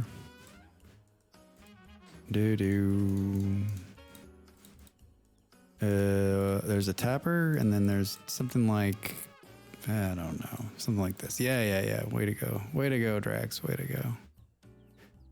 And then we'll put these bricks back here, and then we'll take this and do here and drop those till they're full. And then we need a little bit of, we need what, 6 pieces of charcoal. 1, 2, 3, 4, 5, 6. Yep. And then how about a little bit of fire?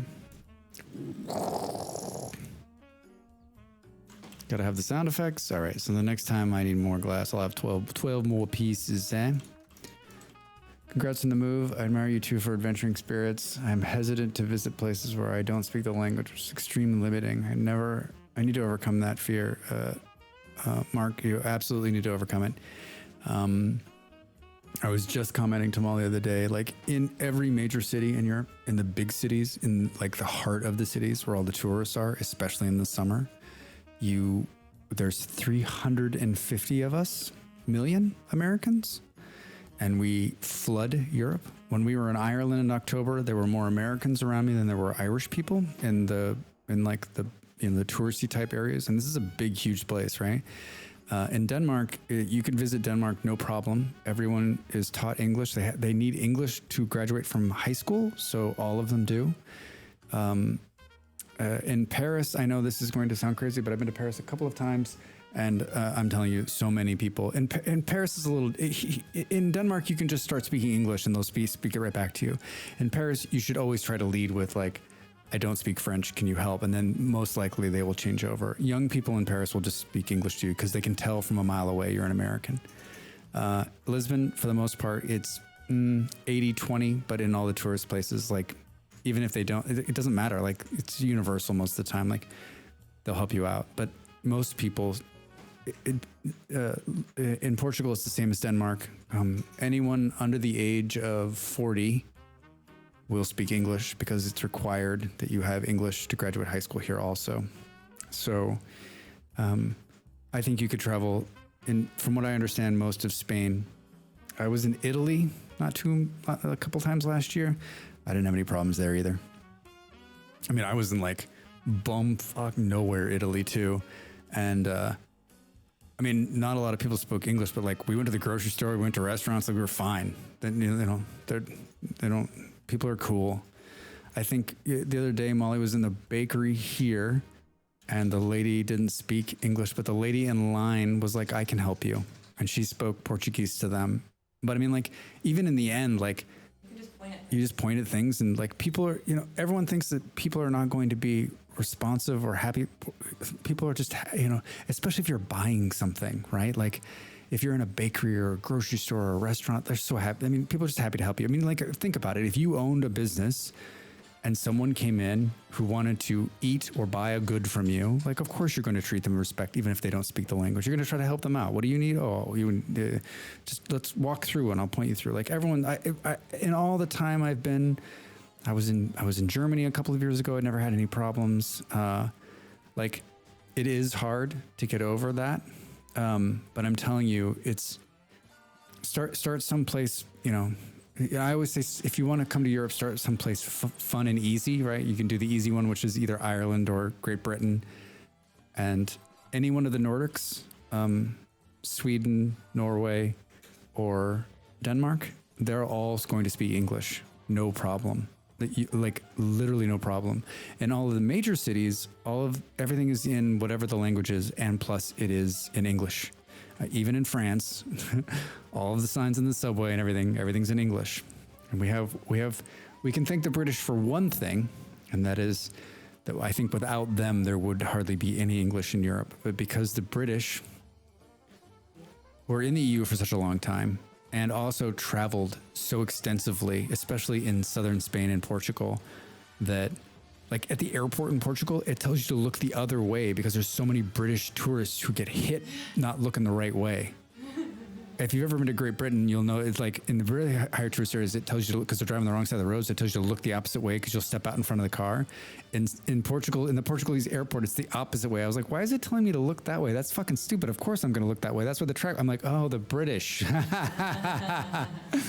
Oh shit. Yeah, people are just people in the end, and everyone's like really cool. And so I think like I think my aunt a couple of years ago, my lovely aunt. Hey Justin, how are you? Welcome in. Happy Wednesday. How the heck are you? My aunt a couple of years ago, I was talking about being in Europe. I was already in Europe, and she's like, "Those Europeans are weird." I'm like, "What the fuck are you talking about?" Yeah. She's like, "They're just weird people." I was like, no. They're people like you and me. Like if you met them on the street, they're just like they're just people. They just live in a different country. Right? So yeah, it's been fantastic. And I think that like once you get over that hump, you're fine. And I got thrown into the fire, right? I took a job and I had no fucking clue. And I mean it changed me, it changed my life. So it's been crazy. Oh, Molly says it's cool. Well, and when you've got such a smart, intelligent, young partner, you have to keep doing cool stuff, otherwise run off and find a younger man or woman.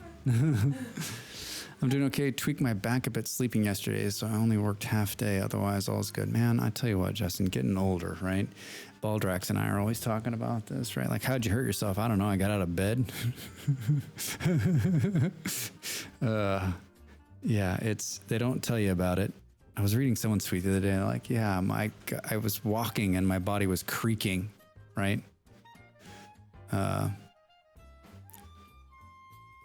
Yeah, the 40s. Yeah, just wait. Only gets better. Bum, bum, bum. I swear the time I woke up to a torn rope. How did oh, beard. I feel for you. Yeah, I've been pretty lucky, but I've definitely stepped wrong a couple of times. I was in the gym a couple of years ago and I like picked up the weight wrong a little bit and I actually had to like hobble out of that place.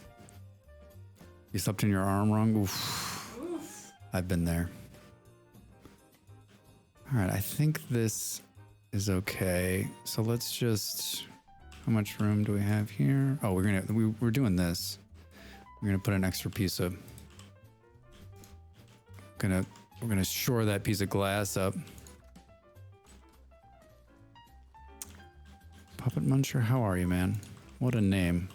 What a name.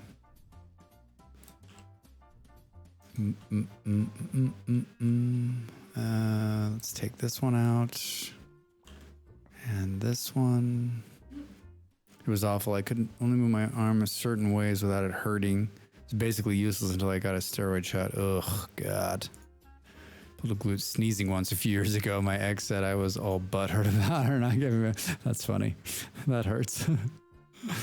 Yeah, I remember hearing stories from my grandparents talking about the things and their friends, and I was just thinking, you're too young to understand what the fuck it was. And as you've gotten older, those conversations I remember sitting in on during dinners and stuff, like they all kind of come back to me now. And I also remember my parents and my mom.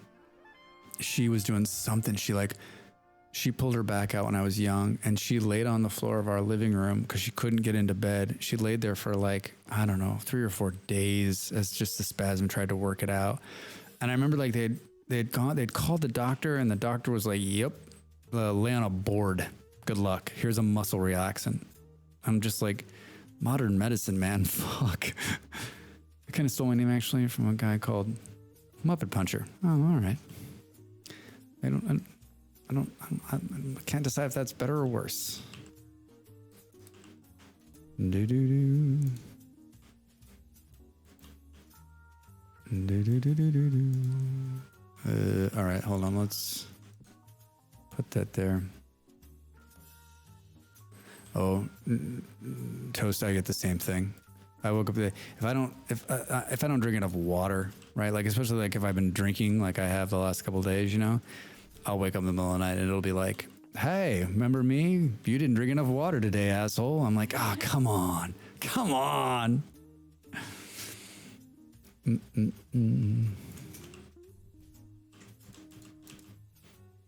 Do-do-do-do. I guess we'll do just this.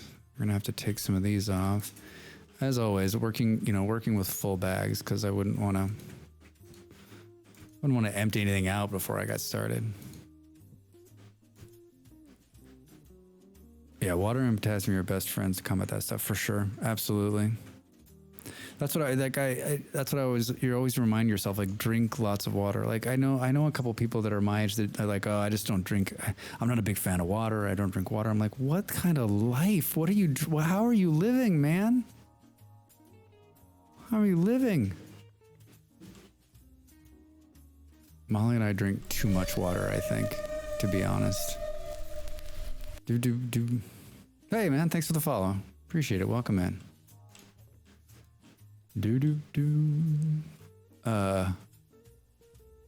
I bought a water filter the water in Denmark is really, really harsh. It's like, it leaves like water stains everywhere. It's high in calcium and it tastes not great. And so I bought a great water filter, but it like for under the sink, and it was great and I loved it. And then just going through them pretty quickly. And so when we came here, the water is good here in Portugal. You can drink it. It tastes okay. It's not as bad as like, I don't know if you've been to Phoenix, Arizona, that tastes like chlorine. Los Angeles water kind of tastes like ass. But we bought another pitcher, which I cannot stand, but the water is so good. But we're just, Molly's like, we've been here a week. We've already burned through 25% of the filter. I'm like, okay, we're doing it right. All right, we're doing a little kitchen remodel. Mostly it's just me gabbing at this point. All right, let's take this picture and just put it there for the meantime. I'd like to put, do we have extra crates? Let's see here. It's also been a little while since I played this save, so I don't absolutely know where everything is. And I feel like I've done a pretty good job of kind of doing this, but I know me, I put stuff in weird places. Yeah, 15 crates, aged ones. Dogs.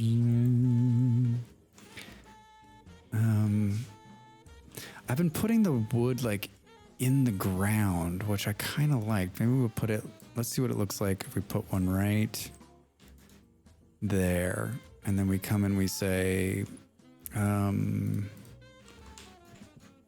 I like them in these, I stole this from Beard. Like he's doing this where he's got whatever it is in the crate. And so it's just kind of, you can put tons of it in there and it's easy to access because you can pick, 1 or 2 or 6. It's great. It's good. When I changed out my box Trolls water, I filled 2 big stainless steel water bottles. Usually last me the day. Yeah. I live in one of the top places for tap water in the U.S. Oh, really, Beard? That's awesome. Always need some easy access to wood. Yeah, right, Beard.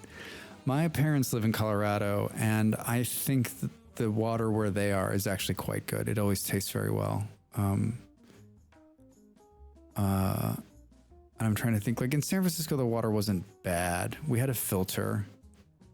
And then one of my friends was like, you shouldn't drink filtered water all the time, right? There's a bunch of minerals in water that get filtered out and it's actually pretty good for you. And so, but there's just, the water was like so heavy we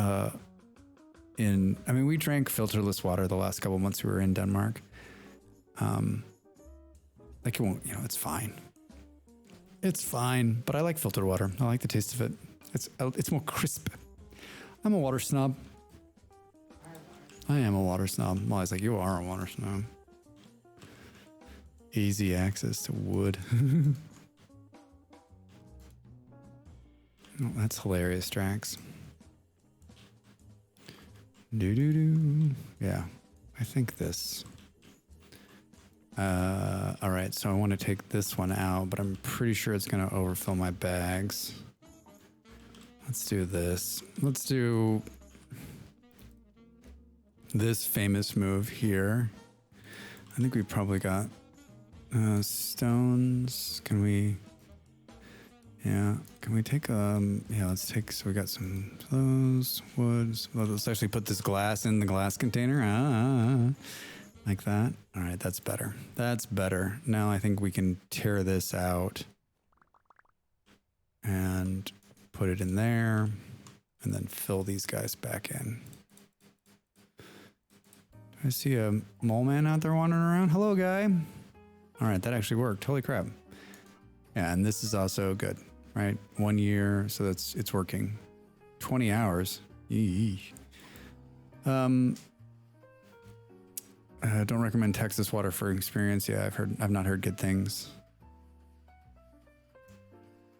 Oof. Yay. Oh. That's not good. That's not good. Yeah, the water, I was thinking like,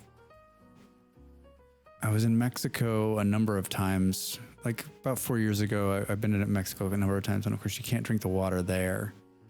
And you're like, you have to be constantly thinking about it, right? Because you're like brushing your teeth. You don't want to brush your teeth with the water. You like don't want to rinse your mouth out with it, right? Like you don't want it. Like, and of course, like I was in a tourist town, and so like when you're coming in, it's like our ice is filtered, right? So you get like the mixed drinks and stuff you can drink. But even then, you're like, I'll just have a beer.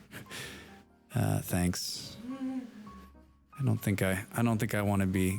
I don't think I want to be on the toilet for the rest of this trip. Malls is laughing. All right, so this one's got to stay. Beer is always a good answer. I love beer. I love it. One of my favorite beers from San Francisco is getting canned. Is going out of business. It's a sad.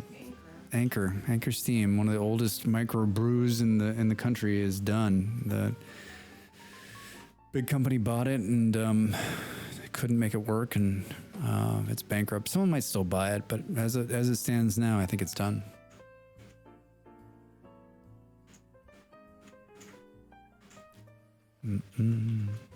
Yeah, filtered water here is a big thing. Like it reminds me of Arizona, because in Arizona, like every grocery store you go into, there's like a filtered water dispenser. They're outside, they're everywhere. There's filled water. And like, I've done that. I guess what we should look into is I had water delivered to the house, like, like from Culligan or whatever, once upon a time. And it was a great service. They just dropped a couple of bottles of water and 5-gallon jugs. and you had a little dispenser in the house, and it made it easy. When I was very young, I would go and I had like 8 bottles, and we'd fill them up and fill our car full of them. And you'd go every couple of months. How unusual. A big company ruins and bankrupts great products. Hey, Culligan man. Yeah, Mark, you read the story and it's just like they bought it, and I think they thought they were going to do something with it and they just didn't. And then like COVID happens, and yeah, I'm talking about Sapporo buying Anchor, and they were just buying up, all the big companies are buying up all the little ones and trying to wrangle the market and be competitive, and it's not a good story. And what you read and what really is going on and what you hear from employees, like who knows? Like, we like to make it out to be the big bad guy, but I mean, it seems like there's a lot going on. Partially the buyout, and maybe not a good direction, but also maybe like just like what's happening in the world right at the same time. I think I want to maybe we make a little maybe we make a little like baking stand in the middle of the room. All right, I love how these don't stack. I don't love it. Let's use a pickaxe to take it down. All right. And then we can I have so many Crocs, and I haven't crocked food since that first year. And then of course there was the bug, right, where like the Crocs were messed up, and so you like stopped doing it, which sucked. It's one of my favorite parts of the game. I love this whole like crocking food for later, right? I was talking. I would love something where like it stamps the date on it. Like this was crocked on. You're like, I'm eating food from 3 years ago. Thanks for the laugh, Smalls. I think that would be so cool. All right, I've got a couple of these extra, but I like the way that's flowing. Do. All right, I put the wood axe here. Let's pull these out. All right. Are these the same color? Oh, they are. Okay, good. What are these? These are oak planks. What do we think? Do we actually think we have maple? There's 10 more.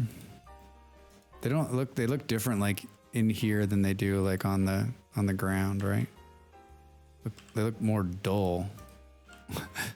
Just like you. Do. Got some dirt here. Let's fill that in. And then,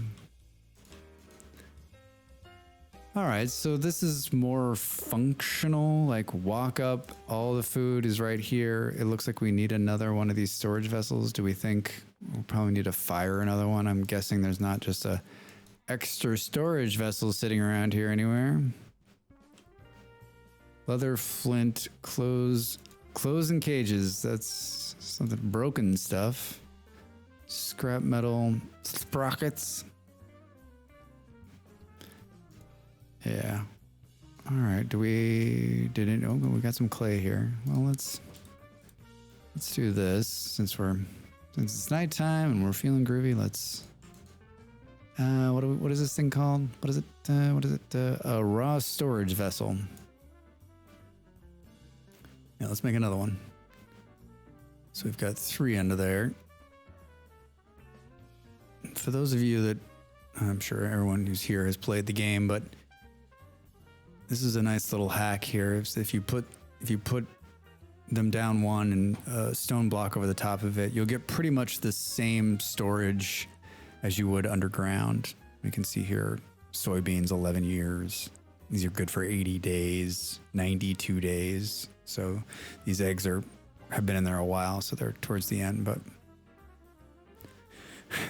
just like the commentary. Thank you. All right, let's go big here.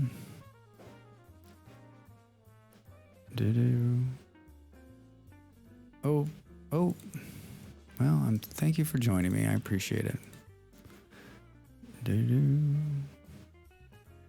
There was someone on the YouTube the other day talking about how like they were commenting on one of my YouTube videos from Vintage Story, and they were saying, you know, one of the things that's holding Vintage Story back is the price point. They're saying the reason it isn't blowing up is because it's $25. And I don't agree with that at all. I was kind in my response, saying that like, I don't think $25 for this game is expensive. For those of you that have bought the game and played the game, I don't know if you agree with me, and you can pipe in now and let me know, but I think $25 seems like a fair price for this game. They're updating it pretty regularly. It's I've only owned this game since April. I have a ridiculous amount of hours in this game, and there's a new update that's going to come probably either by the end of this year or early next, right? And like, you can play it 6 ways to Sunday. It's got a great modding community. Like $25 seems like a really fair, like a steal, yeah, but I mean like a fair price for like a really solid game that is. I mean, yeah, I think it could be more expensive. I mean, I think it could be $30, right? Or I mean, 40 is probably like, you know. 25 isn't bad. I just can't play games like due to motion sickness watching. And it's usually, yeah. No, I hear you. 25 is worth it for me. I've played a little less than the last 3 months. Yeah, I think it's just like for the amount of time you'll play, Justin, you're not alone. A lot of people have that. I've heard that a lot. And I feel for you. Maybe I'd have a lot more free time if I had that same problem. Yeah, I don't think that's what's holding this back, right? I don't think that the price tag is what's holding back. I think what's holding it back is that it's not on Steam or on Epic. And I think those broader markets, right, especially in today's like thought process. I mean, so many people are like, oh, they're like, where do you buy it? I'm like, you have to buy it from them or from Humble Bumble. And people are like, wait, what? It's not on Steam? Does it exist? I think that's just, it's a big, it's a hurdle. And they're saying they're not going to do it. They don't want to. And I respect that. I think it's great. But I don't think the price is what, I think if it was $10, it would still, people still wouldn't buy it because people are like, if it's not on Steam, it doesn't exist to them, right?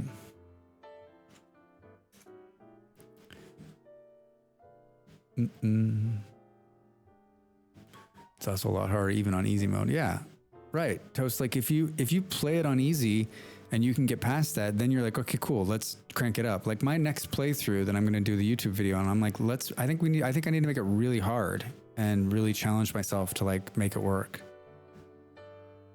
I found turning off the head bob and widening the field of view helps, but if you're too fast for too long, I feel sick. Oh man. Yeah, FOV difference maybe.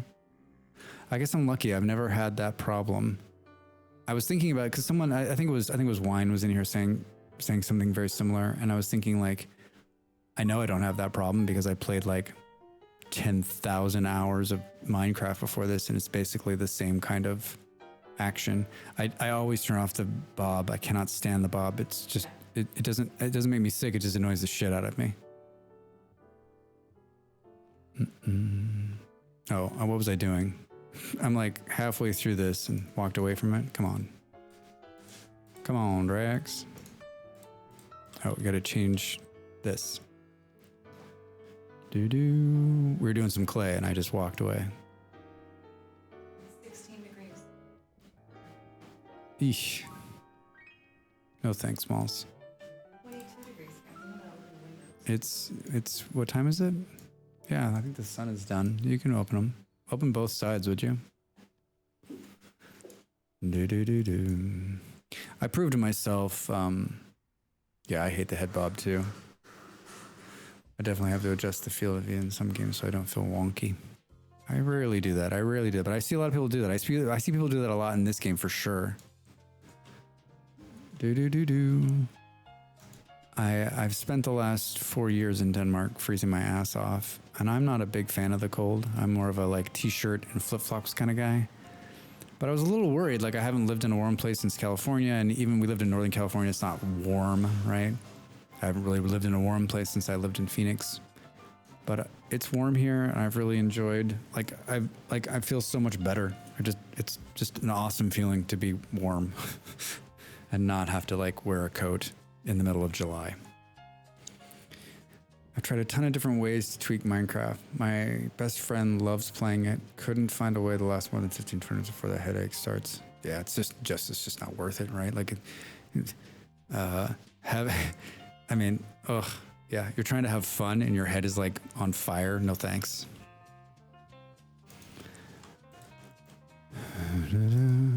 I realized like when I watched my first couple of playthroughs, like I'm jerky, like because I play the game so fast that I was like, I try to remind myself to like slow down a little bit so it's not so like jarring when I'm playing. All right, so did we leave a roof over this? Of course we didn't. Oh, what was that? Oh, hi. You think you're pretty cool hitting me and then running off. Let me just miss you. Let me miss you twice. And third time's a charm. Hooray. Looks like I only have one spear on me. Oh my god, I'm really sucking it too. Hey, he's dead. All right. I'm like, what is that horrible thing hitting me? Well, that air feels wonderful, Malls.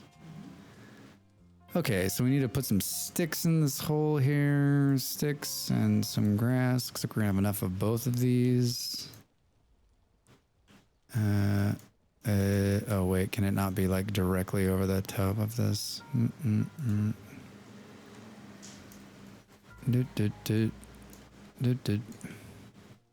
How about some peat? Hi, my name's Pete. Hi, I'm Pete. Oh, I think we need to do 8. Yes, 8. And let's find ourselves a torch. My name's Peter. Hey, my name's Peter. Hey, thanks. My name's Peter. My friends call me Pete. Easier to play Minecraft on a small laptop monitor versus my large desktop monitor. Pete and repeat. All right, we're firing that. I mean, why do I have so many bowls? Right? There's I guess probably because I was gonna make light sources out of them. All right, so now we need to make some fires, which means we need this. I guess the question is, I think I'm just gonna make one, to be honest. It's just me. I mean, how often am I actually cooking 2 things these days? And let's grab this guy and set him here. Let's make some carrot stew, maybe. It's just all okay. Maybe not. Oh no, it worked. Perfect. And then we'll light this on fire. Oh, I had more of this. Guess I should eat that. Seeing that I'm like starving out over here. I'm starving out. All right, good. Wish I could put 4 of those on there. Oh, you can. Look. Okay, good. All right, so I don't know what we're gonna do with the rest of this part of the room, but I think this is it in terms of like functionality, ease of use. You got wood on the end here, easy access to all the food. So even if you wanted to do 3 across, you could do a bunch of different cooking, and then sort of, what I'm aiming for when I'm doing this is that I can open this, and this, right, and then you can just sort of build and build and build. And then I guess if we can back up a little bit and we can actually get more wood out of there. So we never have to close anything. We can kind of work the entire kitchen just standing here, which is what I'm after. All right. Carrot soup coming right up. Carrot soup coming right up. All right. So yeah, we just kind of like, You think that you don't think that it's, I don't, I mean, 11 years, the wood side panels, your seller might not get the full benefit. I was thinking the same thing, but I'm checking it. I mean, like, these numbers are good. 90 days. And this one looks, I mean, the meat and stuff is going to spoil a lot faster. But I mean, 90 days. It's ridiculous. I mean, I won't eat half this shit.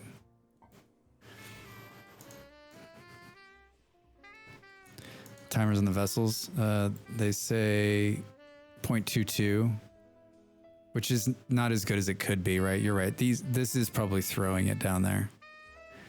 You're saying we should maybe just replace that one that's on the side, like here. Let's see if that changed it. 0.2.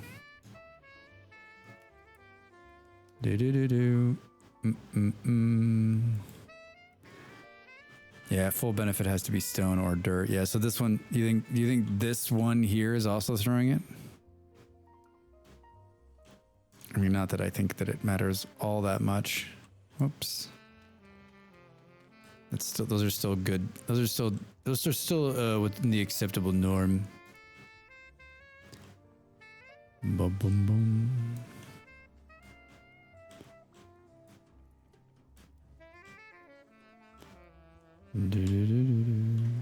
Yeah, because otherwise it's surrounded by stone. Yeah, all the way around. Yeah, that's better now. Oh yeah, look, replacing that one brings it to 1.9. So we saw a boost there.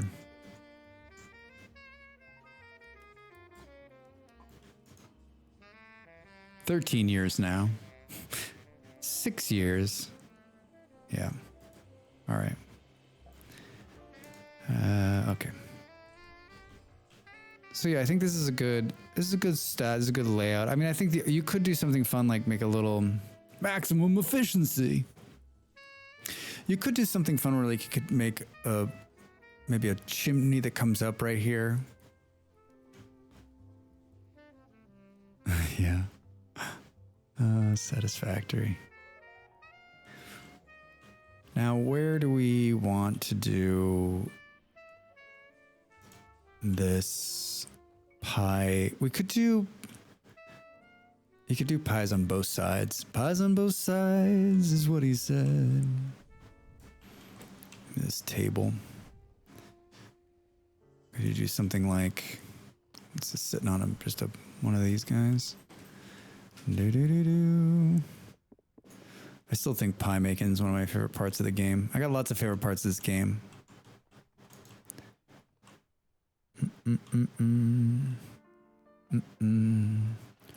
Whoa, man, that lightning hit the building. I don't know about this.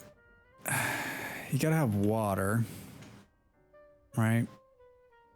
I don't know, maybe you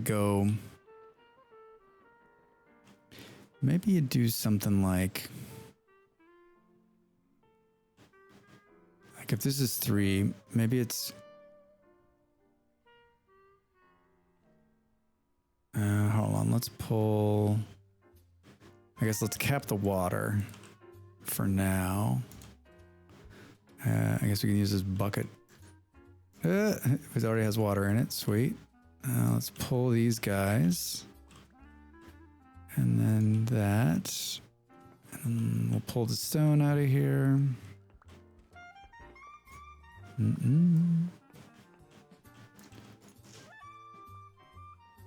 Ooh, to make a sink? I like that. I was thinking about doing it so that it's like 2 stations. So you've got a walk up here, and then you make this area here becomes like the pie making area. The pie making area.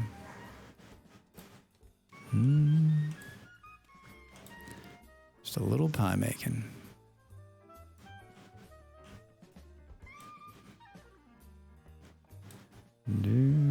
Oh, let's get rid of that one medium we've been carrying around. I just don't know. Do, do, do, do. Mm-mm. Like maybe make it the same. Trying to think like do do do do. You do a couple of you maybe do a couple of onions, a couple of ovens. You do some onions. You're gonna need some under storage here and water.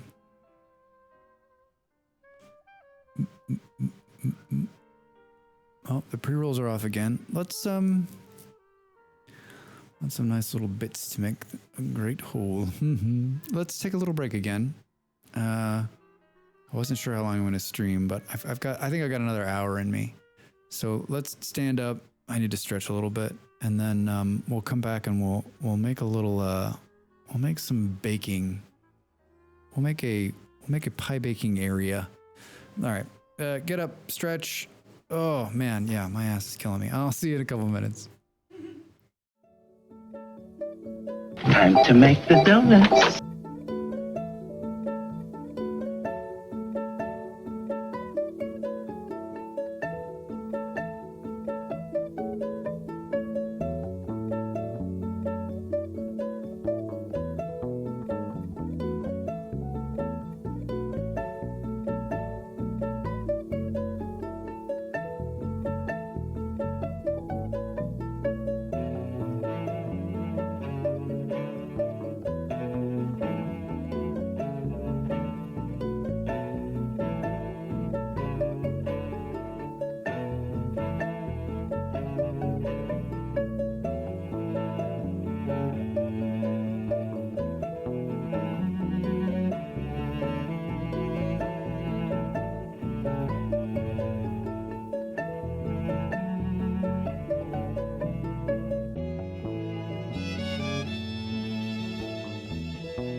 Oh, hello. Welcome back.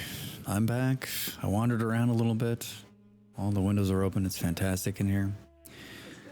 Couple of things. There's a bunch of, just like in every major metropolitan area, there's a bunch of delivery services.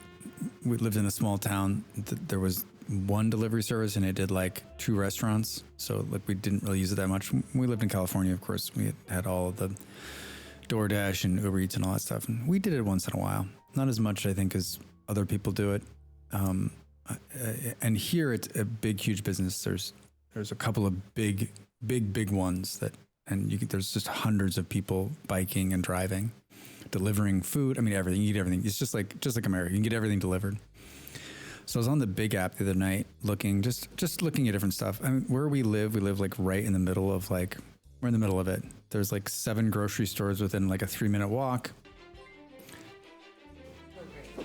Doom doom doom doom doom doom doom doom doom doom doom doom doom doom doom doom. Julie, I was lurking you earlier. I was lurking pretty hard, actually. I've been lurking you for a while, and maybe you know that or don't know that. Welcome in. Hello, Raiders. Hello, everybody. How are you? Thank you for the raid. I am the Pizza Babe. Thank you for the follow. You were playing Everything is Up. Is that what it's called? Everything is Up. And when I got out of there, you were unhappy about the. You sounded like me, actually. You were like, "Wait, I can't change the key bindings. Okay, fuck this game. I'm out." It's exactly what I was like, laughing because I was like, "That's exactly what I would say." I don't know if you worked it out or not, because I went off and did something else and had to start getting ready for stream.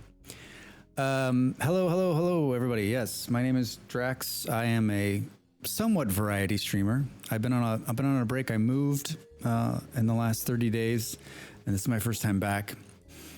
Right now we're playing a game called Vintage Story, which is like hardcore grown-up Minecraft. A fantastic game, but we play all sorts of different games here. We play games not exactly like Julie, but a lot of the same ones. That's how we met. I had to change my keyboard to QWERTY instead of. Oh yeah. Oh, hey Brandon, thanks for the follow. Welcome in. How are you? Well, Julie, I hope the rest of your stream was good. I'm sure it was. I always enjoy it, and thank you so much for the raid. I really do appreciate it. And This is a much different game than the game you were just watching. So hang out. You're welcome to hang out and chill out and watch.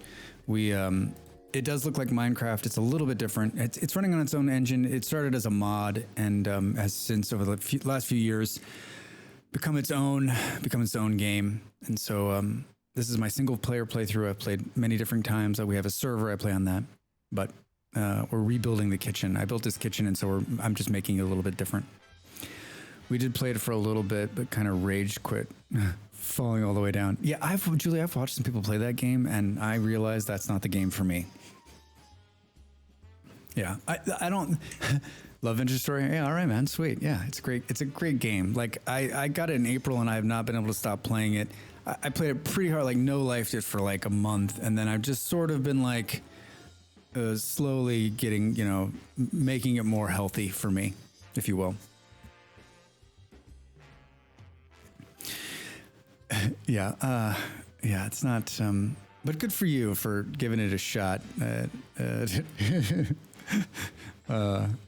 Yeah, I've watched a bunch of streamers play, and I just realized it wasn't for me. Like, I think that's one of the great things that's one of the many, many things I love about Twitch is that, like, for the first time in your life, I mean, it used to be in the old days when you were younger, you had to know somebody who was going to buy the game, or you just bought the game and then figured out, like, fuck, I hate this game, and then there was no recourse, or you'd watch someone else play it at their house or on their computer, and you'd be like, okay, I like it or whatever. And now, like, you don't, like, it's good and bad for game developers, right? Because, like, I might read the description of that game and go, oh, I want to buy this, and then buy it. But now I watch so many people play it, and I think, no. There's a lot of games a lot of streamers I watch and a lot of streamers I love, and they play games. I'm just like, I could never play this game. This is not for me. How did you find it? I've played it ever so slightly. Need to figure out, although it's not easy to figure out things. Or no, Seppo, it's not an easy game. It is probably one of the harder. It has a hell of a H is your friend Seppo for sure, which just sort of gives you like they've got a great tutorials called First Step, and then everything, and you can search through here if you're looking for an item. If you know how to spell, I'm way off on my keys here. So if you're looking for like offense, for instance, it'll tell you how to do it. But I think that it is one of the hardest learning curves. When I got this game, I was watching another streamer play it. I was like, what the fuck is that? And then I bought it. I played it for the first 3 or 4 hours and I rage quit. And was like, I can't do this. This is way too fucking complicated and way too hard. But there was a couple of like things that happened that like turned it for me. And I like made food for the first time and I was like, holy shit. Like, cause eating without made food, like without being like, this is, you know, you prepare food in a cook pot here. And when you make your first like cooked food, you realize, oh, okay, it's not going to be as hard as I thought, because like just eating carrots and raw meat or cooked meat, like it doesn't last long. You're like constantly eating, thinking, I was like, if this is what the game is, I'm like going to be constantly eating and like insane. But then you like make your first cooked food and you realize, oh, okay, cooked food lasts a lot longer in my stomach and I'll be good. You kind of get an idea of how hunting works. You get your first kind of house built. And I think those first like initial like, oh, moments, you get over the hill. And I think just like with any game, you get to a point where you sort of got it and you either get it. And I think that helps a lot. And so I always tell people, like, if you liked Minecraft and if you want more of a challenge, give it time. It's going to kick your ass. You're going to die a lot. You're going to fail a lot, but there's so much reward. And it becomes it has such a good return on investment, I think, in terms of gaming, that stick with it. It's fun. It really is. Little fucking Zomboid. Yeah. That learning curve in Zomboid's rough. I mean, what does Molly say? She put in like 1 billion hours just learning to fight. And then when she got that's when she really like got past it. Like the first 100 hours. The first 100 hours is just like learning how to fight. You have D&D fantasy podcast voice, and I'm loving. Oh, hey, thanks. I appreciate it. The thing that I did, like when I found out I can actually make cellars and things, store food, and such an awesome idea for the game. Seppo, I couldn't agree with more. I was just talking about that as we're doing this. You've got these little crocks here, and you can put food. And I've got a nice little cellar down here. Yeah, and so you can crock up food, and you can seal it with fat or with honey. And then you can see here, if you look at the top of the screen, I've got a bunch of different food here, and it's sealed in for 1 year, 1.1 year, right? 1.3 years. So this food's going to last forever, and you can come down here and eat it. And then I've got stuff stored in these vessels here too. And if we look, you can see the soybeans won't perish for 12 years. So I love the cooking in this game. I love the food storage of it. And it's so cool and so dynamic. And I think that, yeah, there's a learning curve. There's so many great YouTubers out there, yours truly included, who have done a bunch of really great videos on how to get stuff done. Like, you can learn all you want, and if you want a great idea, you should go out and watch them too. I've done some easy starter videos to sort of help you get through them, but I think, you can get we've got a greenhouse here. You can grow stuff indoors during the winter. Got a big farm out here. Looks like I need to do some harvesting. It's the hope that kills you. It's the hope that kills you. M, what's up? Happy Wednesday. Welcome in. You got leather making. I've got, I'm putting down random blocks here. I've got some chickens that I've been growing. Look at them all. Oh, man. When a new hen arrives, when a new rooster arrives, he kills the old rooster. Brutal, man. Fucking brutal. Yeah, check it out. It'll definitely, like, I watched, I watched a lot of videos. I've watched a lot of videos, and I tried to make some videos that I felt were missing. Like so much of it just like needed easy explanation. Like you watch these videos, and there's 2 or 3 really great YouTubers out there who are doing some good content with this, but some of it's just kind of buried in like an hour and a half long video. And I realize why they're doing that, and like this whole YouTube conversation. But like, I just like, how do you do this thing? Right? I want to know how to make leather. I want to know how to compost shit so that I can do it. And I want to be able to see it. Like I've tried it and I failed at it. And I'm like, okay, now what the fuck am I doing wrong? Right? Soma, the fuck, how did I miss that? Did I miss the subscribe thing, or am I just deaf? I'm deaf. I'm really deaf. Soma, how the hell are you? How you been? How's your Wednesday? Thanks for 3 months. Can you believe it's been 3 months? What the fuck's going on? It's crazy. It's crazy. Boom, boom, boom. And it's also like, you know, it's, I didn't hear anything go off either. Yeah. I don't know. I mean, I'm not a pro streamer like you and Molly, so I'm just, you know, I'm winging it over here. I'm winging it over here.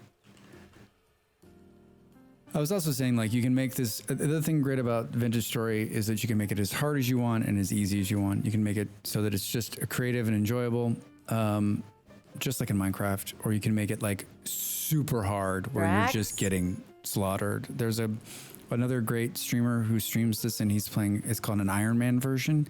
And every time he dies, it puts him in a prison. He has to agree to it, and then it puts him randomly 5,000 blocks. So every time he dies, he's 5,000 blocks in a different direction. So he's kind of got to start over.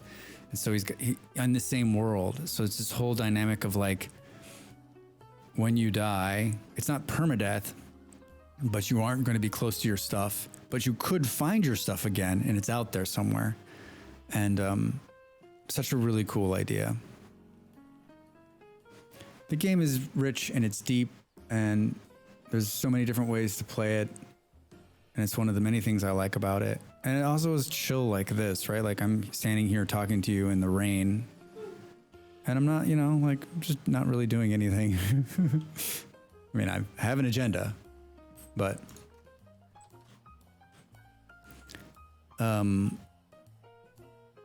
yeah, and then the weather in this game and the seasons are absolutely beautiful, and the winter can be just grueling.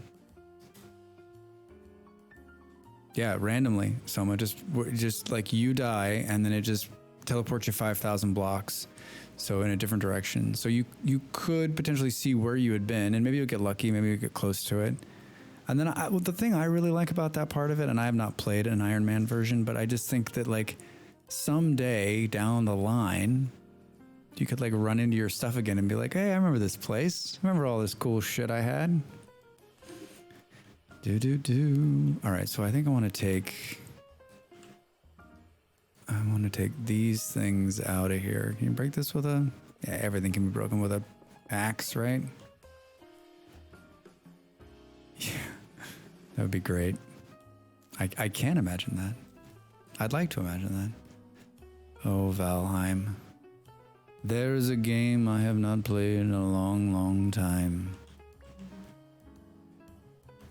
All right, so it looks like I'm just gonna do them not the way I want. What the heck was I doing wrong there? Oh, I was pointing at the ground. If you point at the ground, it goes one way. If you point at the block in front of it, it goes the way you want it to go. I'm trying to decide here. I only have one table right now. I bought it, tried playing it on my laptop, still haven't returned to it since I got my PC. Valheim? Yeah. Stamina simulator. I loved it early. I've said this story many times. Everyone I know loves the game. They play the shit out of it. I mean, like literally everyone I know is like in love with it. And I'm the only one who's like a curmudgeon, I guess you could say, about the game. I don't like the stamina version. I don't like that the stamina is like this cheap way of like making you make food, and like I just think that's I don't like the game mechanic. And then what I also realized very early on in the game was that the whole thing was just a boss fight. So you were just like build a little bit, boss fight, build a little bit, boss fight, and I was like, that's not really for me either. I don't know. It just it was so much fun in the very beginning, and then it just got stale for me. And so I've been back a couple times. I played on a server 2-3 months ago, and I had fun, but I used a mod to get rid of the stamina. It was a blast. I don't know. It's not for me. And as many times as I want, because so many people I know love it and love playing, and they play it for hours. I mean, I've watched more Valheim than I've played Valheim. I don't enjoy it. And as much as I want to like force myself to enjoy it because everyone else does, like I just don't. And so like when you're playing a game and like 20-30 minutes in, you're like, what the fuck am I doing here? Right? Like it's probably not the game for you. All right, Soma, thanks for coming in. Thanks for the sub. I really do appreciate it.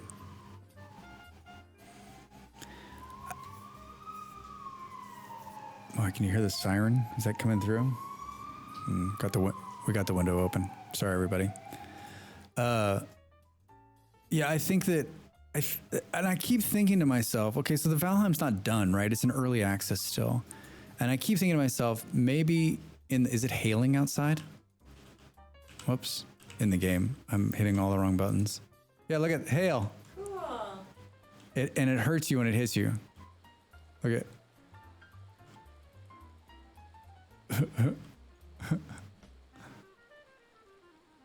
I haven't seen it hail in a while. Yeah, I love the hail. What a great idea. The first time I saw this, I was like, wait, what? And then you take a little damage once in a while when one hits you real hard. Anyway, what I'm saying about Valheim is, hell yeah. My hope is still that like in its final iteration, when it is done, I probably will play it again.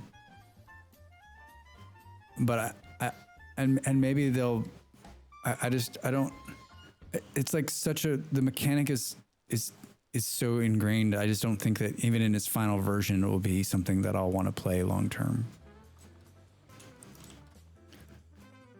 Boom, boom, boom, boom. All right. I don't really have a, like, I almost think I want to do 3 ovens just to make it look good. Right? And then maybe another table on the end here. A table. A wooden table. All right. So it just needs, what do we think? This is an oak table? What do we think? I don't know. Let's see what our options here. Well, we got those. We could go. Okay, that was way easier than I thought it was gonna be.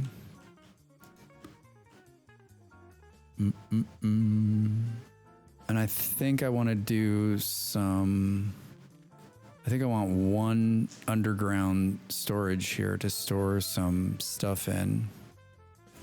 So I think we're going to take this one and this one and this one, and we're going to do this. We're going to have to change this one here out, which is going to look weird. Going to look weird. Well, we've already got some problems here. Maybe we do something like...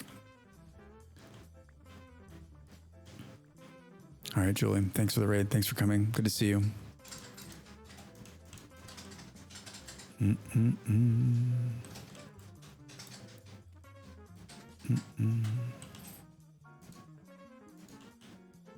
Yeah, maybe we do just to do something fun here.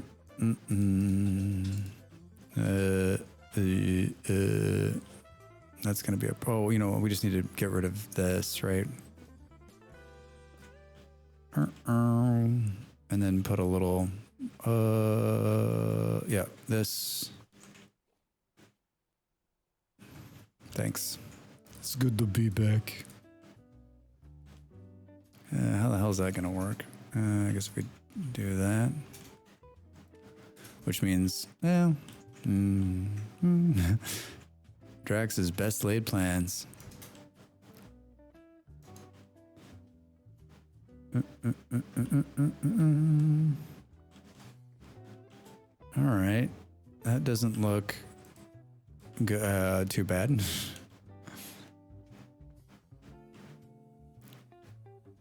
Man, it's coming down again. I'm trying to see if we can take a hail. What's the temperature? 25? Why is that hailing? Hail, man. It's funny, as soon as I step out there, it's like, okay, stop hailing. Do.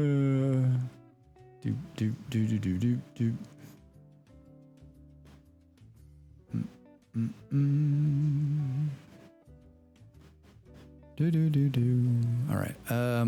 I don't think that looks great. I mean, maybe we just take these wood accents off and make it all like. Make it all stone. And I just wonder, like, do you do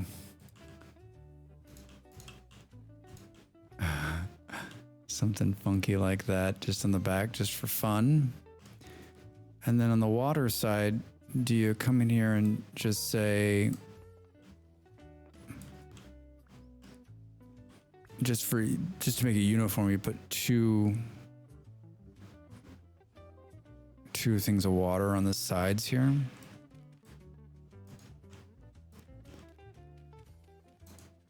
Maybe.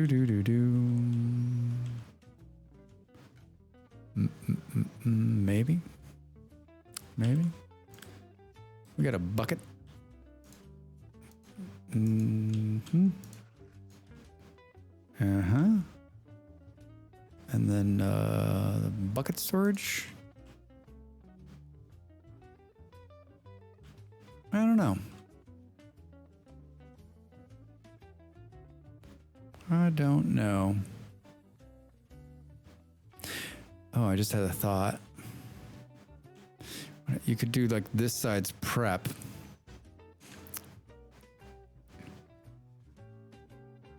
And then this side's bake.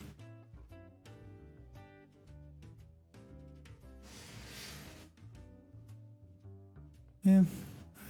Because you're only gonna have one. Like, you want to do 3 ovens. What are you gonna do with this thing? I guess you could just put it there. How's this thing coming? Oh, it's still coming, man. This hail is hilarious. I think I need another storage vessel. How much clay we got? Let's do another one. Did I take the clay out from the last? No, I didn't. All right, sweet. So let's do this. Another one of these. Another one of these, please. Order it up. Do.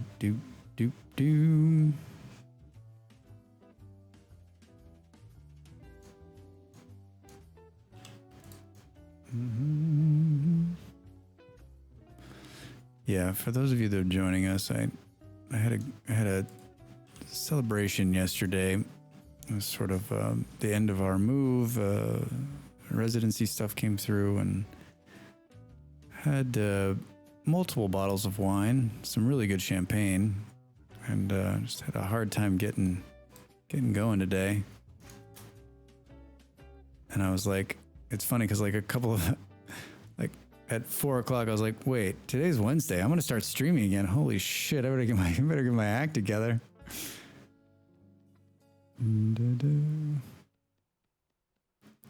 So I don't think I'm gonna go the whole time that I usually go today. I think I'm gonna cut it short because I got a little bit of brain fog. Brain cloud. A brain cloud? I knew it. I mean, I didn't know it was gonna be that, but I knew it was, something. Dun, dun, dun, dun, dun. Brain cloud. I haven't watched that movie in a while. I own that movie. I haven't watched it. All right. I did not know about like copying the levels up my first time. So like when I made one of these, it would be like an hour. Thank you, Lobster.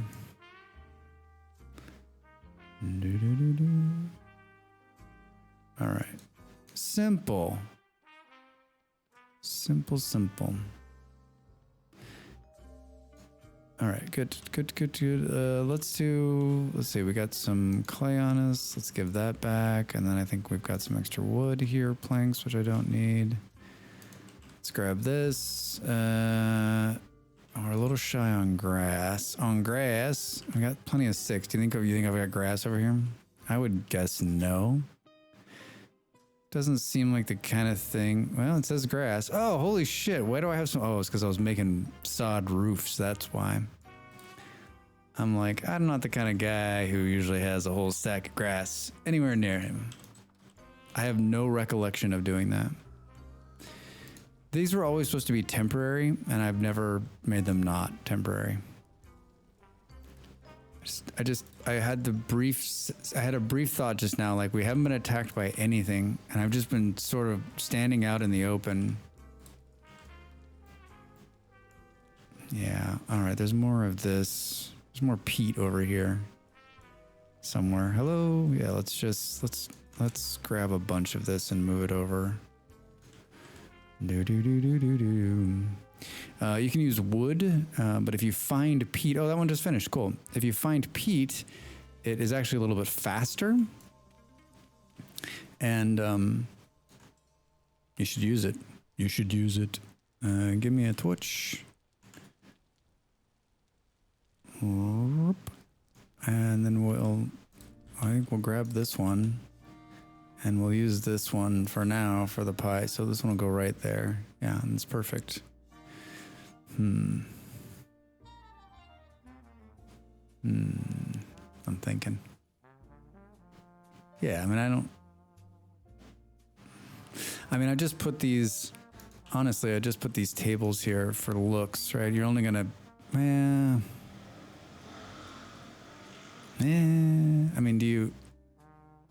why did it suddenly get brighter in here?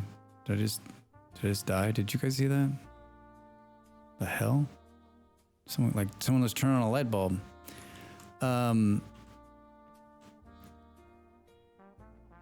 Yeah, maybe this, maybe you do something like,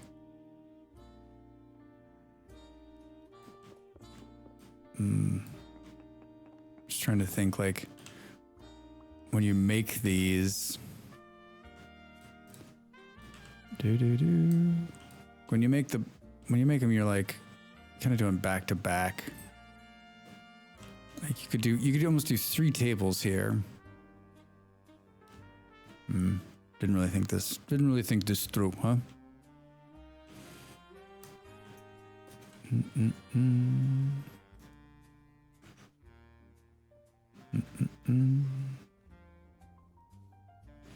Yeah, maybe it's more like, you want to make it easy, right?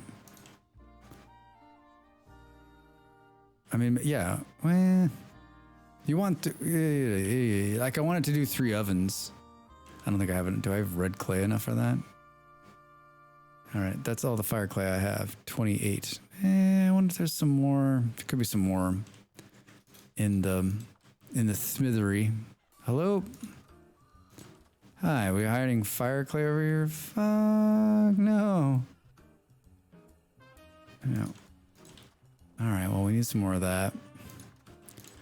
Yeah, I like this is another, yeah, I've done myself a dirty here.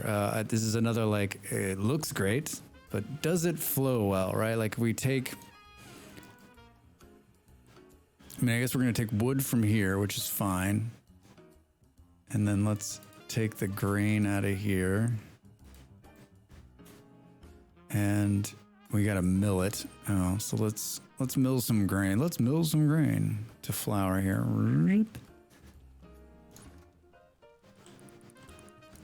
Hello. What's going on? Okay, so it looks like I put some lime in there. So let's throw this in there.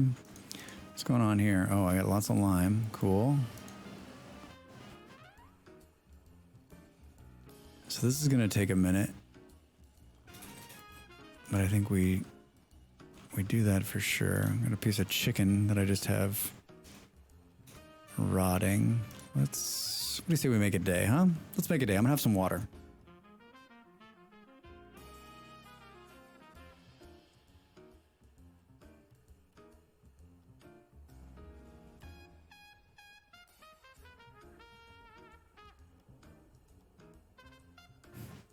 Yeah, I really want it to flow just like the cook station does, so that you can walk up to it and sort of work right from the front. How do we do here? Oh, we got 4. That's good. That's a start.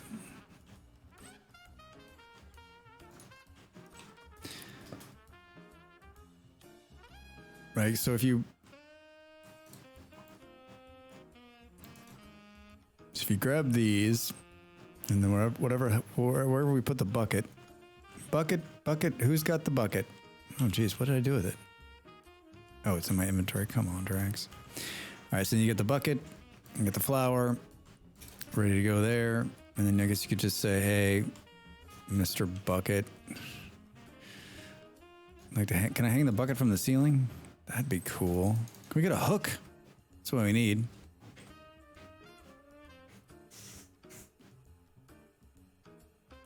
I mean, you could do. Are you ever going to do 2 at a time? I guess is the question. What the hell am I going to put in there? Hi, what do we got? What do we got?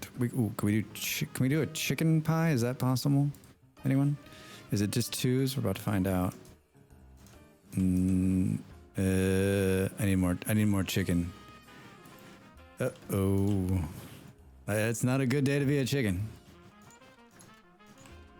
Hello, guys. I need some chicken. I'm making a pie. Anybody want to volunteer? Anybody? First person to jump up and volunteers. Oh, miss. Do-do-do. Don't kill the rooster. Don't kill the rooster. Don't kill the rooster, Molly. What?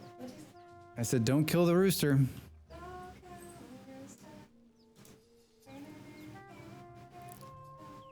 Yeah.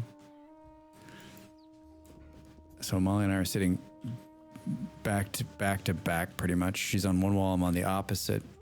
And so I gotta like crane my head around to see her, but it's a good setup. And our setup in California was great because we had a really long wall, and so we sat next to each other.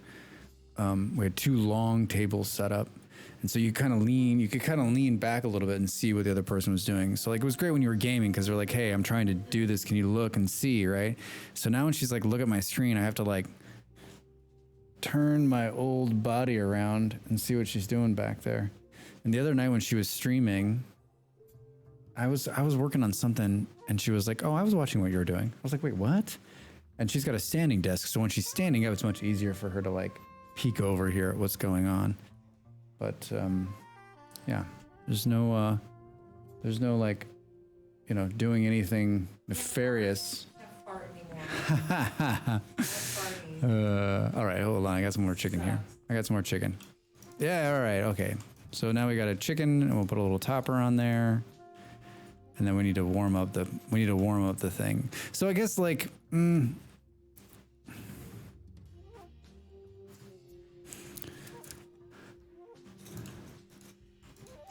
I definitely want 3 ovens because you can make a bunch of pies. I'm not sure this is the best layout for this. Let's throw that in. Let's throw that in there and let's get it.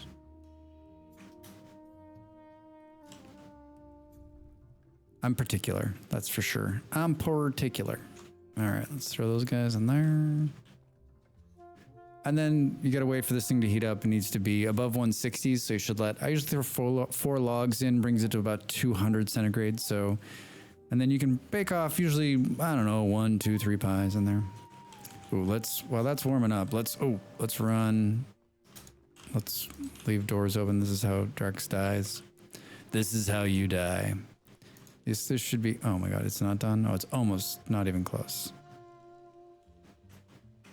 All right, let's take that. Got some more flour. I know my windmill is big and it looks kind of funky and it's not the best design, but I'm just thinking like if you are in this game, once you get enough flax to build the windmill, get some resin because like not having to hand grind this shit just changed your life. And you can see up there at the top it says 230 and you can see now it's a poultry pie is raw and is baking. A poultry pie. And then I think if we watch real close, we're going to be able to see the pie rising, which is just that they did this for this game. It was just one of the millions of things I love about it. Look at this shit. Yeah. It's like growing. Chicken pie. World famous. I hope that in the next, and then you can see this is partly baked now and it's nice and brown. I know that Beard and I have talked about this, but we hope in the next update that they allow you to mix stuff, right? Like we can't have like a berry chicken pie, come on. Or like an onion beef pie. I mean, how is that not a thing?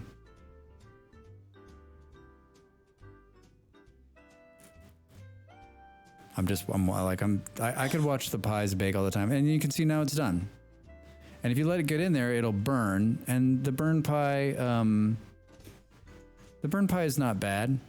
It lasts a little longer. It's just not as filling. And then to take it, you just set it here and then we take our knife and we cut off the pieces. And that's ready to eat. Yum. We can store that in there and it's going to last for 30 days. All right, we still got some heat. Should we make one more?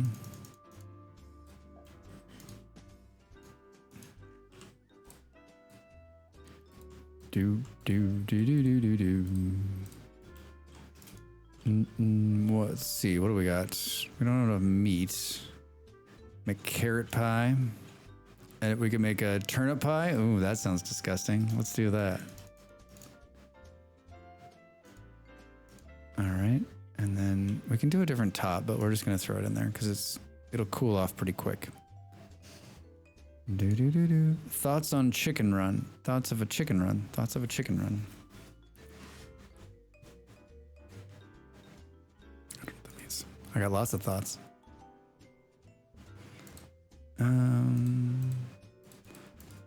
So the reason it's not combining some of these is because they're at different rates of decay. And so it like this red meat's gonna go bad. We should just pull it out of there. And we can put it out here and a claymation movie called Chicken Run. Oh, I haven't seen it. I have not seen it.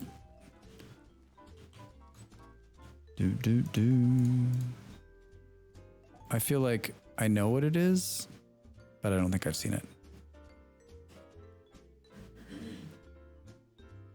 Turnip pie. We've talked about this many times. I mean, like an unseasoned turnip pie would be probably not very good. But then again, we don't want this to turn into Project Zomboid, where I'm just searching for, you're always looking for pepper, right? So 4 slices, 31 days. You can make a ton of pies. Make a bunch of different pies. All right, hold on. Let's take this. We just threw that up there on the wall for fun. Is there a better place? I mean, that was. We need a little more art. We need to do some. Maybe tomorrow we'll go out and we'll do some more exploring. I'll put this in here so it will last. All right. Well, I set out today to redesign the kitchen. And I actually did what I said I was going to do. I don't want to believe it. My big goal was to we had an island kitchen, which I thought looked very good. And if you watch the beginning of the VOD, you can see what it looked like. If you watch 3 weeks back, you can watch me build this original build.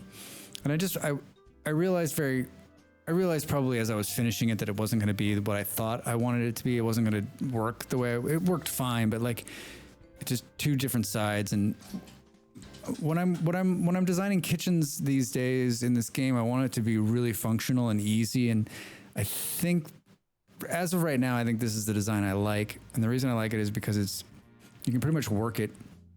You can work the whole thing from here. You can open the food.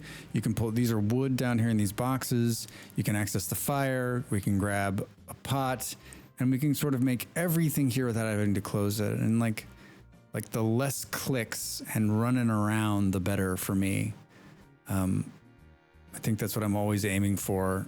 And I think one of the great things about this game is that you can have multiple windows open, right? So you're not like in and out of this and in and out of this. We can open the other one too, and we can see it.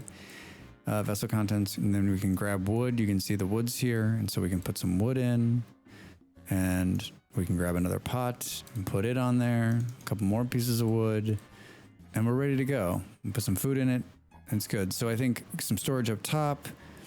There's some random honey in the corner here. I'm going to make some mead out of that at some point.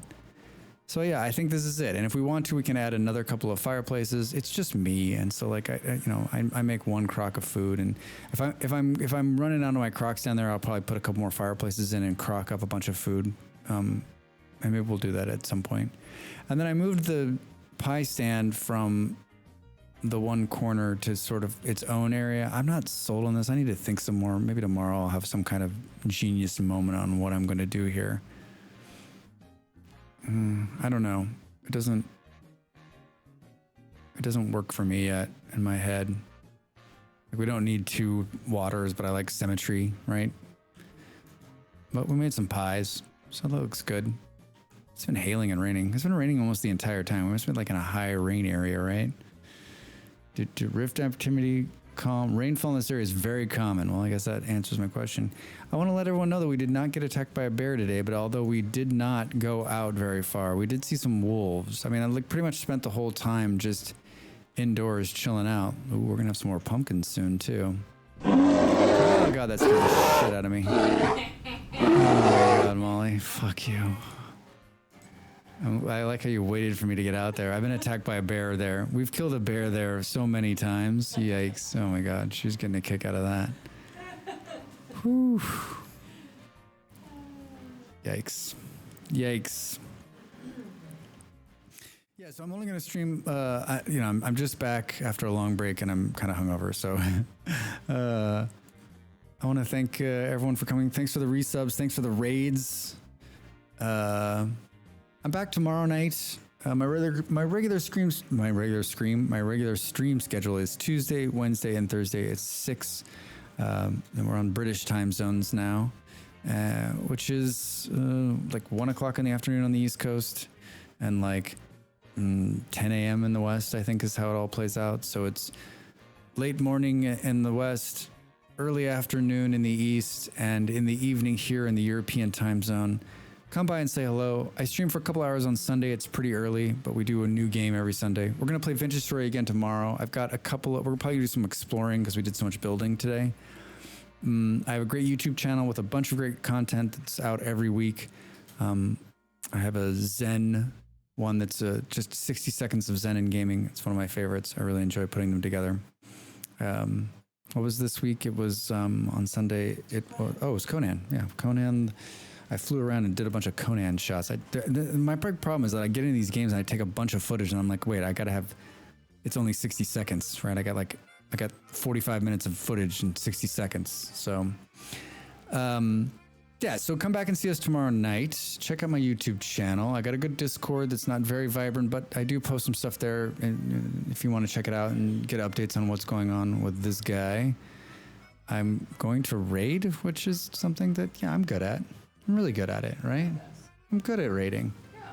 I'm really good at raiding. I mean, I've got some great ideas on some raids. Let's see if there's anybody I know in the Vintage Story directory. I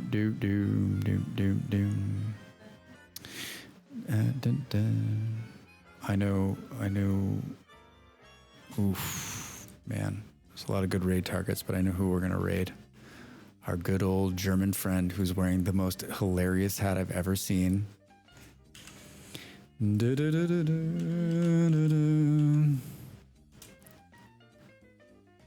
right, everybody knows Kaja. He's playing Elder Scrolls Skyrim Special Edition, and he's wearing a Viking helmet. So let's just talk about his helmet. I've got a raid message. There it is.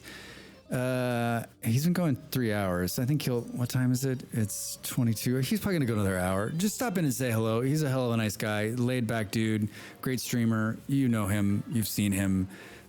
Say hello.